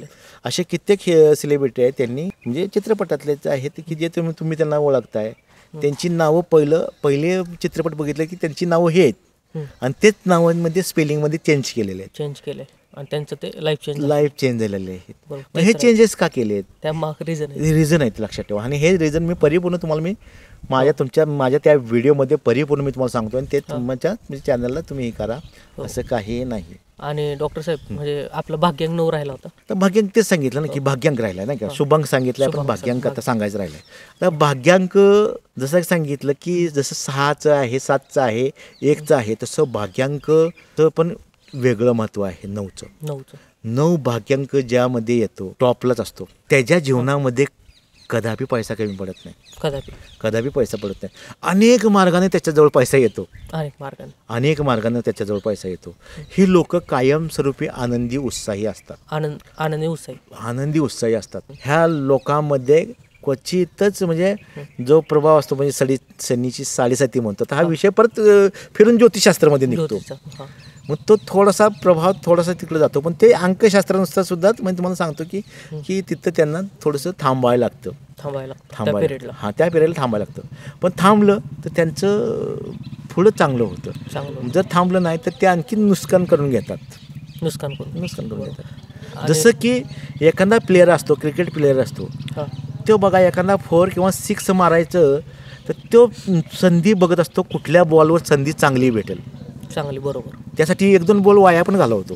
बरोबर. जर त्याला खरोखर त्याला स्पीच गाजवायचं आहे किंवा त्याला खरोखरी करायचं आहे तर तो प्रत्येक असं बॉलला मारू शकतो ना. त्याला माहिती आहे की मला हे मारू शकतो, सहज इझिली मारू शकतो. पण त्याला खरंच मला त्याला 4 मारायचं आहे किंवा 6 मारायचं आहे तर त्याला संयम राखणं, म्हणजे तो 2 बॉल वाया घालवेल. बरोबर. पण 3ऱ्या बॉलवर 6च टाकेल किंवा 4च टाकेल. कारण का तो संधी बघतो, संधीचं सोनं करायचं आहे. नाहीतर मग आपल्याला बॉल आलेत, 6 बॉल आहेत, मारायचं आहे, चला मारा. तसा क्रिकेट खेळ होतोयच की. होतच. तसंच जीवनामध्ये सुद्धा ह्या 9 अंकाचं सुद्धा तसंच आहे की त्यांनी जर थोडंसं संयम राखला तर ते पुढे टॉपला पोचतात. आणि डॉक्टर साहेब म्हणजे आपली जी व्हिडिओ होती ना पहिली अध्यात्माची, बरं तर ते आपल्या एका मित्राने बघितली. बरं तर त्याचं एज मला वाटतं 34च्या आसपास आहे. तो मला म्हणला की नाही का न्यूमरोलॉजीचं कधी घेणार आहे काय आहे. बरं तर त्याला म्हणलं आता नाही का जेव्हा घ्यायला ते सांगेल, पण आता आपला अचानक टॉपिक निघला होता. टॉपिक अचानक निघते आपला अचानक निघते सगळं अचानक झालं, त्यामुळे त्याला बोलावता आलं नाही. पण त्याचं काय होतं बर्थ डेट मला माहीत नाही, पण त्याला ते जाणून घ्यायचं होतं की 2 त्याचा मूलांक आहे आणि 9 भाग्यांक आहे. नाही मग त्याला ते भाग्यांकाप्रमाणे चालायचं. 2 भाग्य शुभांक आहे ना, शुभांकाप्रमाणे चालायचं नाही. शुभांक म्हणजे चालायचं. लक्षात ठेवा असं कुठलाही एक लक्षात ठेवा. तसं म्हणा गेलं ना तर तसं जर म्हटलं की शनिवार मग खराब असतो, शनिवार वाईट असतो असं मुळीच नाही. मग काही आता सांगितलं की काही लोकांना शनिवार चांगला असतो. जसं की आपण आता 8 सांगितलं, 8 अंकाचं जे आहे शनिवार त्यांच्यासाठी चांगला शुभ आहे. सगळं काम शनिवारी करा म्हणतो. काय म्हणतो शनिवारी करा तुम्ही. हां पण तसंच आहे की बाबा 2 अंकासाठी कुठला म्हणजे ते आपण सांगू शकतो किंवा 2 अंकासाठी काय करायचं आहे, कोणत्या पद्धतीचं करायचं आहे. हे जर त्यांनी जर थोडंसं हे केलं त्यामध्ये पाळणूक केली की बाबा 2 आणि 9 नाही बाबा मला भाग्यांक दिला आहे. भाग्यांक कुठला आहे सगळ्यात इम्पॉर्टंट म्हणजे भाग्यांक लक्षात ठेवा. शुभांकापेक्षा तुम्ही भाग्यांकला तसंच जास्त म्हणजे शुभांक तर आहेच आहे बरोबर, पण भाग्यांकला पण त्याची जोड द्या. भाग्यांकला पण जोड द्या. भाग्य ते जास्त खेचतं. भाग्य म्हणजे भाग्य आहे लक्षात ठेवा. आणि शुभ म्हणजे माझ्यासाठी चांगला आहे, तो माझ्यासाठी चांगला आहे, पण माझ्या भाग्यात आहे. म्हणजे एखादा काका मामा येतोय तो मला पैसे देऊन जाणार आहे, पण एखादा वडिलांचा मित्र येतोय तो काही नुसतं येणार बसणार आहे, बोलणार गप्पा मारणार जाणार आहे. तो काय मला 10-5 रुपये देणार नाही. लहान मुलांची काय अपेक्षा 10-5 रुपये मला काका मामा आहे ते देऊन जाणार आहे. म्हणजे तो माझ्या भाग्यात आहे ना. म्हणजे तुला तो कुठला चांगला म्हणजे असं काय नाही. वडिलांचा मित्र आहे तो पण तो चांगला आहे. कसा आहेस, खेळ बाबा, असं कर हे कर, ते चांगलं नॉलेज देऊन जातो. तो तर आपल्यासाठी चांगला असतो. पण त्याच्यापेक्षा आपल्यासाठी उपयुक्त कोण आहे तर तो मामा आहे. तो कारण का 5-10 रुपये आपल्याला मामा देणार आहे. म्हणजे ते भाग्यांक म्हणजे आपला मामा आहे. म्हणजे ते आपल्याला सगळं काही देणार आहे. शुभांक देणारे पण नॉलेज देणार आहे. शुभांक देणारे ते सगळ्या गोष्टी देणारे पण नॉलेज देणार, जास्त नॉलेज. मग त्याला पण डावलून चालत नाही. एका बाजूचं नाणं कदापि चालणार नाही. दोन्ही बाजूचं नाणं असेल तर ते चालू शकतं. तसंच एका हाताने टाळी वाजणार नाही, 2 हात पाहिजे तर टाळी वाजणार. तसंच ते दोन्ही पण पाहिजे. दोन्हीचं जेव्हा संगम आपण व्यवस्थित करतो तेव्हा ताळमेळ आपण घालतो, त्यातनं सूर निर्माण होतात. बरोबर, हे लक्षात ठेवायचं. आणि डॉक्टर साहेब की आता मूलांक भाग्यांक जे आपण सगळी सिरीज प्रॉपर बघितलेली नाही का, की मूलांक 1 भाग्यांक 1 असं मूलांक आणि 2 भाग्यांक 2, तर ही पूर्ण सिरीज झाली. आता ह्याच्यामध्ये कॉम्बिनेशन्स आहेत. कॉम्बिनेशन्स आपल्याला टाईमच्या ह्याच्यामुळे घेऊ शकत नाही. बरोबर. आणि बऱ्याच अशा गोष्टी असतात की आपण घेऊ शकत नाही. जसं लोशो ग्रेड काढायला लागेल, ते नंबर टाकायला लागतील. होय. तर ह्याच्यावर म्हणजे अशा कोणत्या स्पेशल गोष्टी आहेत का की जे तुमच्या ऑब्झर्वेशनमधनं आलेल्या आहेत की बाबा ह्या लोकांनी ह्या टाळल्या पाहिजेत, ह्या लोकांनी खास करून ह्या गोष्टीत रुची दाखवली पाहिजे? नाही मग त्यासाठीच मला मी काय सांगितलं की माझी जी व्हिडिओ आहेत 1 ते 9 अंकाचे व्हिडिओ आहेत. मग प्रत्येक अंकाला मी ते सगळ्या गोष्टी सांगितलेल्या. काय म्हणतो लक्षात घ्या की जेणेकरून तुम्ही काय टाळलं पाहिजे आणि काय केलं पाहिजे. नाहीतर परिपूर्ण. नाहीतर काय एखाद्याला आवडतं चित्रकला, ड्रॉइंग आवडते आणि त्याला आपण विषय देतो बाबा सायन्स घे. बरोबर. म्हणजे ज्याला आर्ट आवडते त्याला सायन्स दिलं तर काय अवस्था होईल त्याची, खराब. त्याचे एका चित्रपटामध्ये दाखवले माझ्या त्या आमिर खाननं कुठल्या त्या 3 Idiotsमध्ये दाखवले. बरोबर. त्याला शिकायचं एक असतं, करतोय तो ते त्यांनी दाखवलेलं आहे. तसंच तुम्हाला तेच सांगतोय मी की भाग्यांक मी तुम्हाला परिपूर्ण सांगेन. हे परिपूर्ण लवकरात लवकर तुम्हाला ते व्हिडिओ तुम्हाला पाठवण्याचा प्रयत्न करतो, जेणेकरून तुमच्या म्हणजे व्ह्युअर्सला तुमच्या सबस्क्राईब ज्यांनी केले त्यांना तुम्हाला ते सांगता येईल आणि परिपूर्ण तुम्हाला हे करता येईल. आणि डॉक्टर साहेब म्हणजे 4-5 प्रश्न आहेत आपले. बोला ना. आपण जरा फास्टमध्ये घेऊया. ट्रेडिंग हे आता म्हणजे ट्रेंडिंग टॉपिक आहे. सगळेजण ट्रेडिंग करतात, क्रिप्टोमध्ये करतात, इंडियनमध्ये करतात, इकडे तिकडे करतात. तर ट्रेडिंग जे लोक करतात त्यांच्यासाठी मध्ये शुभ आकडे कोणते आहेत मूलांक भाग्यांक, किंवा हे लोकांनी ट्रेडिंगमध्ये जावंच? नाही, त्यासाठी मी तुम्हाला सांगितलं की त्यांनी ट्रेडिंग करण्यासाठी तुम्हाला सांगितलं की आता 9 सांगितला अंक, 9-1 ह्यांनी ट्रेडिंगमध्ये जायला काही हरकत नाही. 9-1 हा जाऊ शकतो, इझिली जाऊ शकतो. परत तुम्हाला सांगतो हा 8 अंक आहे तो देखील जाऊ शकतो. तो तर काय म्हणजे मास्टर माइंडच आहे. तो 8 मास्टर माइंडच आहे तो. पण म्हणजे ट्रेडिंगमध्ये जाऊन काय करायचं आहे, कुठला अंक लावायचा आहे तेच तुम्हाला मी त्या अंकशास्त्रामध्ये ते सांगणार आहे कुठला अंक तुम्ही लावायचा. ट्रेडिंगमध्ये ट्रेडिंग करताय कुठल्या वस्तूचं करायचं आहे आपल्याला ट्रेडिंग, कुठल्या वस्तू बरोबर कुठल्या वस्तू का करायचं आहे. किंवा नाहीतर आपण जे काही समशान घाटमध्ये बसलोय आणि तिथं टाकलं चांगलं खाण्याची गोष्टीचं तिथं टाकलं तर तसं समशानमध्ये ते चालेल का? नाही चाललं. त्यासाठीच हे जो व्हिडिओ आहे ना त्यांनी काय ट्रेडिंगमध्ये काय केलं पाहिजे, कुठला स्कोप निवडला पाहिजे, कुठले साईड कुठली निवडली पाहिजे. हां त्यामध्ये साईड आहेत ना ट्रेडिंगमध्ये सुद्धा तुमच्या साईड आहेत ना, त्या साईड कुठल्या निवडल्या पाहिजेत आणि त्या साईडमध्ये काय निवडलं पाहिजेत जेणेकरून मग ते तुमच्या आणि मग आता चाललं आहे काय जानेवारी चालू आहे. जानेवारी आपल्यासाठी शुभ आहेत का? शुभमध्ये कुठले दिवस आहेत? ठीक आहे आपल्याला हे शुभ दिवस आहेत. त्या पिरियडमध्ये तुम्हाला जी नको असणं सुद्धा त्या पिरियडमध्ये टाका तुम्ही. ते तुमच्या भाग्यानं तुम्हाला ते ट्रेडिंग करत असलं ना तर तो तुमचा लेख तुम्ही बघाल तुम्ही अरे अरे अरे हे मी स्वप्नात देखील पाहिलं नव्हतं म्हणजे वाटत नव्हतं पण एक आपलं एक गंमत म्हणून मी ते केलं आणि ते सक्सेसफुल झालं. ते गंमत म्हणजे तुम्हाला ते भाग्याने दिलेलं आहे देव भाग्याने दिलेलं आहे. आणि जे काय काय अंक असतात नाही का समजा ते ट्रेडिंगमध्ये सुटेबल नसतात बरेच असे अंक असतात बरेच. मग ते त्यांना ट्रेडिंग करायची असते इच्छा असते आणि त्यांनी बरंच लॉस केलेला असतो अपयश केलेला असतो तर त्यांना सक्सेस मिळू शकतो का जर तुमच्या गायडन्सनुसार त्यांनी अंक जरा हां मी जर तुम्हाला सांगितलं त्यांना सक्सेस त्या पद्धतीनं बघा आणि जर सक्सेस भेटत नसेल सक्सेस तर तुम्हाला भेटणार मी सांगतो त्या पद्धतीने सक्सेस भेटणार पण जर भेटत नसेल तर तुम्हाला मी त्यावेळेस सांगतोच की तुम्ही त्यामध्ये सक्सेसपणा करू नका कारण का तुम्हाला सांगितलं रस्ता मार्ग हा आहे आणि तुम्ही ह्या मार्गाने जाताय तर त्याचा उपयोग नाही. तुम्ही जर तुम्हाला इथनं फॉर एक्झाम्पल पुण्याला जायचं आहे पुण्याला माहिती आहे तुम्हाला इथनं हायवे जर गेला तर हायवेनं तुम्ही इझिली तुमची टू व्हीलर घेऊन जाऊ शकता बरोबर इझीनं जाऊ शकता. पण जर तुम्ही रेल्वेनं जर जात असाल तर तुम्हाला माहिती आहे रेल्वे वळण खात जाणार आहे खात जाणार रेल्वे वळण खात जाणार आहे. बरोबर मग तुम्ही कुठल्या मार्गे जाताय हे तुमच्यावर डिपेंड आहे. बरोबर पोचायचं तर ठिकाणी एकच आहे पुणे पण तुम्ही रेल्वेने जाताय की तुम्ही इथनं जाताय तुमची टू व्हीलर घेऊन जाताय बरोबर बघा म्हणजे तुमची टू व्हीलर घेऊन गेल तर तुम्ही लवकर पोचाल मी म्हणेन लवकर पोहोचवा सरळ रोड आहे. विचार करा ना. बरोबर मग फरक तोच आहे. फरक काय म्हणतोय की तुम्ही काय बघितलं तुम्ही स्वतःचं काय बघितलं कारण आम्ही तुम्ही म्हणता की आम्ही हे करतोय काय करत बसला तर काय उपयोग नाही. हां काही बघा मटकेवाले असतात मटके मी तुम्हाला सांगतो की ते अंक काढतात अंक ते त्यांचं चॅट असतो तुम्ही बघितलं असेल तुम्ही एकदा मला त्यातलं काय म्हणजे चॅट आणि ते चॅट काढत असतात आणि परफेक्ट आकडा काढतात आज हा येणार उद्या हे येणार हे परफेक्ट काढत असतात. मटका बरोबर हां काढतात ते म्हणजे बरेचसे लोक ते चॅटमध्ये काढतात आपल्याला त्यातलं म्हणजे ते चॅटचं आपलं काय का म्हणजे हे नाही पण परफेक्ट काढतात आणि त्यांची चॅटमध्ये काढतात आणि तो मटका पण बसतो तो मटका देखील तो बसतो.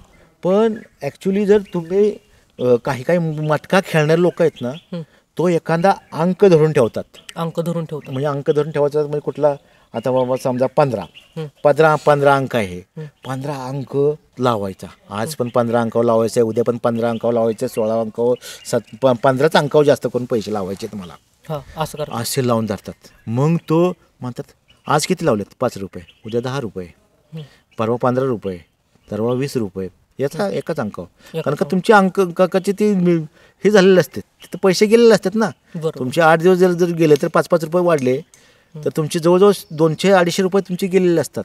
बरोबर ते भर काढण्यासाठी ते पैसे वाढवत जातात. मग महिन्यानंतर लागेल 2 महिने असे 4-4 5-5 महिने आकडा लावतात असं मला म्हणजे एका कळतं आपल्याला म्हणजे कळलं मला एक आम्ही पण 5 ते 6 महिने त्याचा आकडा आला नाही पण ज्या वेळेस त्याला आकडा आला त्यावेळेस त्यांनी म्हणला आम्ही अमाऊंट घेतली मला 2,70,000 सगळं वसूलच झाली ती कुठले वसूल झाले त्यांनी 6 महिने पैसे खेळत बसलाय 6 महिने 150-200 150-200 जर त्याचा बजेट काढलं तर किती पैसे झाले असतील तर तुम्ही विचार करा ना. कारण का तुम्ही जेव्हा पैसे घालता त्या पटीने निघाले पाहिजेत ना. बरोबर आज मला तुम्ही सांगा आज तुम्ही 5 घालताय उद्या 10 घालताय परवा 15 घालताय म्हणजे तुमचे तिसऱ्या दिवशी पैसे किती झाले 40 रुपये ऑलरेडी तिथे जमा झालेत ना जमा झालेत. बरं हे लक्षात ठेवा ना. मग तिथं लावताना 5 रुपयानं पुढे चौथ्या दिवशी लावून त्याचा उपयोग नाही त्याच पटीने खेळावं लागेल 50-100च्या पटीने खेळावं लागेल तुम्हाला तिथं. बरोबर मग तिथं त्या पद्धतीने घालतात कारण का मला तर जास्त पाहिजेत जास्त इच्छा आहे आले पाहिजे ना गेले थोडं तर मेकअप झाले पाहिजेत. बरोबर जर तुम्ही 10,000 रुपये घालवता तर ते 10-20,000 रुपये त्याला भेटले पाहिजे असं त्याची इच्छा असते. बरोबर आणि काही लोक अशा ह्याच्यामध्ये घरदार विकलेले आहेत असं मला म्हणजे म्हणजे उदाहरण आहेत सांगितलं. भरपूर आहेत. म्हणजे म्हणजे सांगितले मला की असं असं सांगितलं आहे. आहेत. बाबा ठीक आहे बाबा, आपल्याला त्यातलं काही आपल्याला कळत नाही. बरोबर. पण अशा लोकांनी ते मटका जेव्हा काढताना काढून द्या, त्यांचं गणित तर योग्यच असतं, मी म्हणत नाही की अयोग्य आहे. कारण का त्यांनी पण नॉलेज घेतलेलं असतं, असं नाही, बरोबर. त्यांनी नॉलेज घेऊन ते काढलेलं असतं. पण त्यात पण बघा ना, तुमचा भाग्यांक किंवा तुमचं ते शुभांक आहे की भाग्यांक आहे की तारीख बघा किंवा ते हे बघा, ते अंक बघा, टाकून द्या ना, बरोबर. टाकून द्या, त्यावेळेस करा. मग ते काय काय अशा बड्डे पण असतील की त्यांचं त्यात लगेच चालणार, हो, लगेच चालणार. भाग्यमय साथ देणार ते. भाग्य साध्य ना तुम्हाला, ते साध्य ना तुम्हाला, बरोबर. ते साध्य ना. त्याची आता समजा कारण 34 बेरीज केली तर 7 अंक, 34 अंक जर आकड्याचा जर येत असेल तर 7च्या ह्याला ते भाग्यांक आहे ना. 34वर पैसे लावले तरी त्यामध्ये त्याचा प्रभाव पडणार त्या 34 अंकावर. बरोबर. त्या भाग्यांकाचा प्रभाव पडतो, लक्षात ठेवा. बरोबर. हा, असा प्रभाव पडतो. असं पण प्रभाव हे होऊ शकतं. जर तुम्हाला ज्योतिषशास्त्राच्या ऐवजी लोक अंकशास्त्राकडे वळतील. अंकशास्त्र अंकशास्त्राकडे कोण ज्योतिष बघते ही इतकं किचकट जाण्यापेक्षा तुम्हाला जर तुमचं सार, तुमच्या जीवनाचा सार तुम्हाला, तुमच्या सगळ्या जीवनाचा सार तुम्हाला एका तासामध्ये तुम्हाला कळला तर बाकीचं काही गरजच नाही ना. आणि तो तुमचा कायमस्वरूपी तुमच्याजवळ चॅट जर असेल तर आणखीन उत्तम. बरोबर. काय जे सांगितलं तो व्हिडिओ ठीक आहे असं ते, आणि तुमचं तोंडपाठ होतं, तो व्हिडिओ बघितला की तुमचे तोंडपाठ होणार आहे. बरोबर. एकदा तोंडपाठ झालं की काय तुम्हाला काय कारण घ्यायची गरजच नाही. बरोबर. आणि तुम्हाला वाटलं तर तुमचा भाग्यांक कुठला आहे, शुभांक कुठला आहे, लिहून ठेवला तुम्ही, संपला ना विषय, संपला विषय. बरोबर. एक नोट तयार करा, त्यामध्ये तुमचा भाग्यांक, तुमचा शुभांक, कुणाशी भागीदारी करावी, कुणाशी वैवाहिक संबंध ठेवावेत, कुणाचे नाही, हां, ते रिपोर्ट त्याचे भाग्यांक दिलेले आहे तुम्हाला त्यांच्यासमोर. बरोबर. मग तुम्हाला बाकीचं काहीच करायची गरज नाही तुम्हाला. आणि डॉक्टर साहेब जर समजा कुणाला जर तुमच्याकडून रिपोर्ट बनवून घ्यायचा असेल तर वैयक्तिक रिपोर्ट. वैयक्तिक मी पहिलं बनवत होतो, मी आता बनवत नाही. कारण मी म्हणजे ते भाग्यांकद्वारे आणि ज्योतिषशास्त्राचं मिळून मी भृग संहिता म्हणून आहे, 7 जन्माचं त्यामध्ये दिलेलं आहे. त्यामुळे प्रत्येक जन्मामध्ये तुम्ही मागचे जन्मसुद्धा पाहू शकता, पुढचा जन्म देखील पाहू शकता. असं 7 जन्माचं ते भविष्य आहे. आणि ते कथन पण करावं तेवढंच वेळ लागतो आणि ते कारण का आपण आज संगणक युग आहे. तुम्ही फक्त जन्मतारीख टाका, तुम्हाला पत्रिका रेडीमेड तयार मिळते. आम्हाला सुद्धा म्हणतात की तुम्ही हे सॉफ्टवेअर घ्या, तुम्हाला आपलं पाहिजे तशी तुम्ही पुढच्या व्यक्तींना देऊ शकता. पण ते माझं असं मत आहे की ते सॉफ्टवेअर घेऊन ते बघण्यापेक्षा आम्ही जसं हे बघून म्हणजे अनुभवात ते बघतो ना, त्याला जो म्हणजे पण तो किचकट काम आहे, ते बघणं किचकट काम आहे. बंद केलेलं आहे मी, पूर्णतः बंद केलेलं. किंवा म्हणजे तुम्हाला दाखवू शकतो किती लोकांचे काढलेले आहेत किंवा त्यांचे भाग आणि त्यांचे म्हणजे फोन नंबर आहेत, त्यांना मी तुम्ही तेव्हा अजून म्हणजे मार्गदर्शन घेतात की इतकं तुम्ही मग आम्हाला सांगितलं की आम्ही बरेच आमच्या मुलांच्या नातवांच्या पत्रिका काढल्या, पण तुम्ही जसं ही देताय, नॉलेज देताय, असं आहे की त्यामध्ये नॉलेज. पण असं नाही, डीप नॉलेज ज्याला म्हणतो ना, ते डीप नॉलेज तुम्हाला मी अंकशास्त्राच्या व्हिडिओमध्ये परिपूर्ण तुम्हाला देण्याचा प्रयत्न केला. परिपूर्ण दिलेलं, परिपूर्ण. त्यानुसार फक्त तुम्ही हे करा. आणि डॉक्टर साहेब जे आजकालची जी मुलं असतात त्यांना तर मुलांक भाग्यांकही माहीत असतं, पण ते रील्सवर नाही का असे वर स्क्रोल केले की ते येतात की आज 8 मुलांक आहे तर तुमच्यासाठी असे तसे, आणि ते बघत असतात. तरी चांगलं आहे का वाईट आहे? म्हणजे जे लोक दृष्टिकोनातून चांगलं आहे, असं काय वाईट काय त्यामध्ये नसतं, पण कितपर्यंत बघायचा हा तुमच्यावर डिपेंड आहे. हां, कुठलीही गोष्ट. एखादा चित्रपट जर आवडत असेल तर आपण किती वेळा बघतो, एखादं गाणं आवडत असेल तर किती वेळा बघतो. हा अंकशास्त्र सुद्धा तुम्ही किती वेळा बघणार आहे? जेव्हा गरज पडेल तेव्हा बघणं योग्य आहे. पण सारखं वारंवार ह्यानं काय म्हटलं, त्यानं काय म्हटलं, ह्यानं काय म्हटलं, हे जर तुम्ही बघत बसला ना तर माझ्या मुखातून वेगळं निघणार, तुमच्या मुखातून वेगळं निघणार, आणखीन दुसऱ्या पर्सनपासून वेगळं निघणार, कन्फ्यूज होणार. हां, ते कन्फ्यूज होणार आहे ते. आणि जे 2 मिनिटांचे जे म्हणण्याचं का रील्समध्ये किंवा 5-10 मिनिटाची जी असतात त्यामध्ये काय नॉलेज असतं ना? बरोबर, ते अर्धवट नॉलेज, बेसिक नॉलेज. मग ते कुणी पण म्हणजे मी सुद्धा सर सांगू शकतो की 1 अंकाचे हे आहे, 2 अंकाचे ते, त्याला महत्त्व नाही. लक्षात ठेवा, परिपूर्ण ज्याला म्हणजे परिपूर्ण सांगता म्हणजे आलं तर त्याला परिपूर्ण. जसं की मी तुम्हाला सांगितलं की तुमचा जोडीदार कोण असावा, कुणी पाहिजे तुमच्या जोडीदाराला, कुठल्या भाग्यांकाशी तुम्ही संबंध ठेवले पाहिजेत, व्यापारासाठी समजा, दोस्तीसाठी म्हणा, सगळ्या गोष्टीसाठी. हां, मग कुठल्या म्हणजे तुम्हाला कुठले राशी भविष्य कुठले चांगले आहेत, कुठले मित्र तुमच्या भाग्यांकामध्ये चांगले आहेत, हे तुम्हाला परिपूर्ण कळणं गरजेचं आहे. येणाऱ्या तारखा कुठल्या चांगल्या आहेत, येणारे महिने कुठले चांगले आहेत, येणारे वर्ष कुठले चांगले आहेत. मग त्यामध्ये मारक वर्ष आहेत, भाग्यकारक वर्ष आहेत, मध्यम हे कोण काढत बसत नाही. मग ती जर सांगत बसलं किंवा आमका आहे तुम्हाला हे बघा हे चांगले जाईल, हे चांगले वाईट आहेत, हे पण सगळं इतभूत झाली तुमची A to Z माहिती झाली. ती A to Z माहिती झाली. माहिती. आणि डॉक्टर साहेब असं इंटरनेटवर व्हिडिओ आहेत भरपूर. काय पोरं ते म्हणजे सॉरी काय लोक काय करतात यूट्यूबला ते लो शुगर डेट बघून तर ते हे पण सांगतात की तू खालच्या फ्लोअर राहतो का वरच्या फ्लोअरला, तुला मुलगा आहे का मुलगी आहे, म्हणजे खरं आहे. हां ते सांगता येतात. एवढी पण पावर येते. हो सांगता येतात. ते सांगता येतात. तुमच्या एक लक्षात ठेवा, मी तुम्हाला सांगते, मी माइंड रिडिंगचं पण हे करतो. मग माइंड रिडिंग करायचं म्हणजे तो पुढचा व्यक्ती कसा बोलतोय त्यावर त्याचं हे होतं, ते सगळं ठरतं. पुढचा व्यक्ती ज्या पद्धतीने बोलतो त्याला आम्ही प्रतिप्रश्न विचारतो. असं नाही सांगत आहेत, त्याला प्रतिप्रश्न विचारतो की तुझी जन्मतारीख सांग. बरोबर. पहिलं काय विचारतो, तुझी जन्मतारीख सांग. म्हणजे त्याला बोलतं करतो आम्ही तिथं. बरोबर. कारण का तुम्ही जन्मतारीख सांगितली मी पुढचं सांगणार नाही, काय बोलणार नाही. मी तसं सांगू शकत नाही ना की तुमचं काय भविष्य आहे, तुमचं कुठल्या कॅटेगरीमध्ये मोडताय असं सांगू शकत नाही.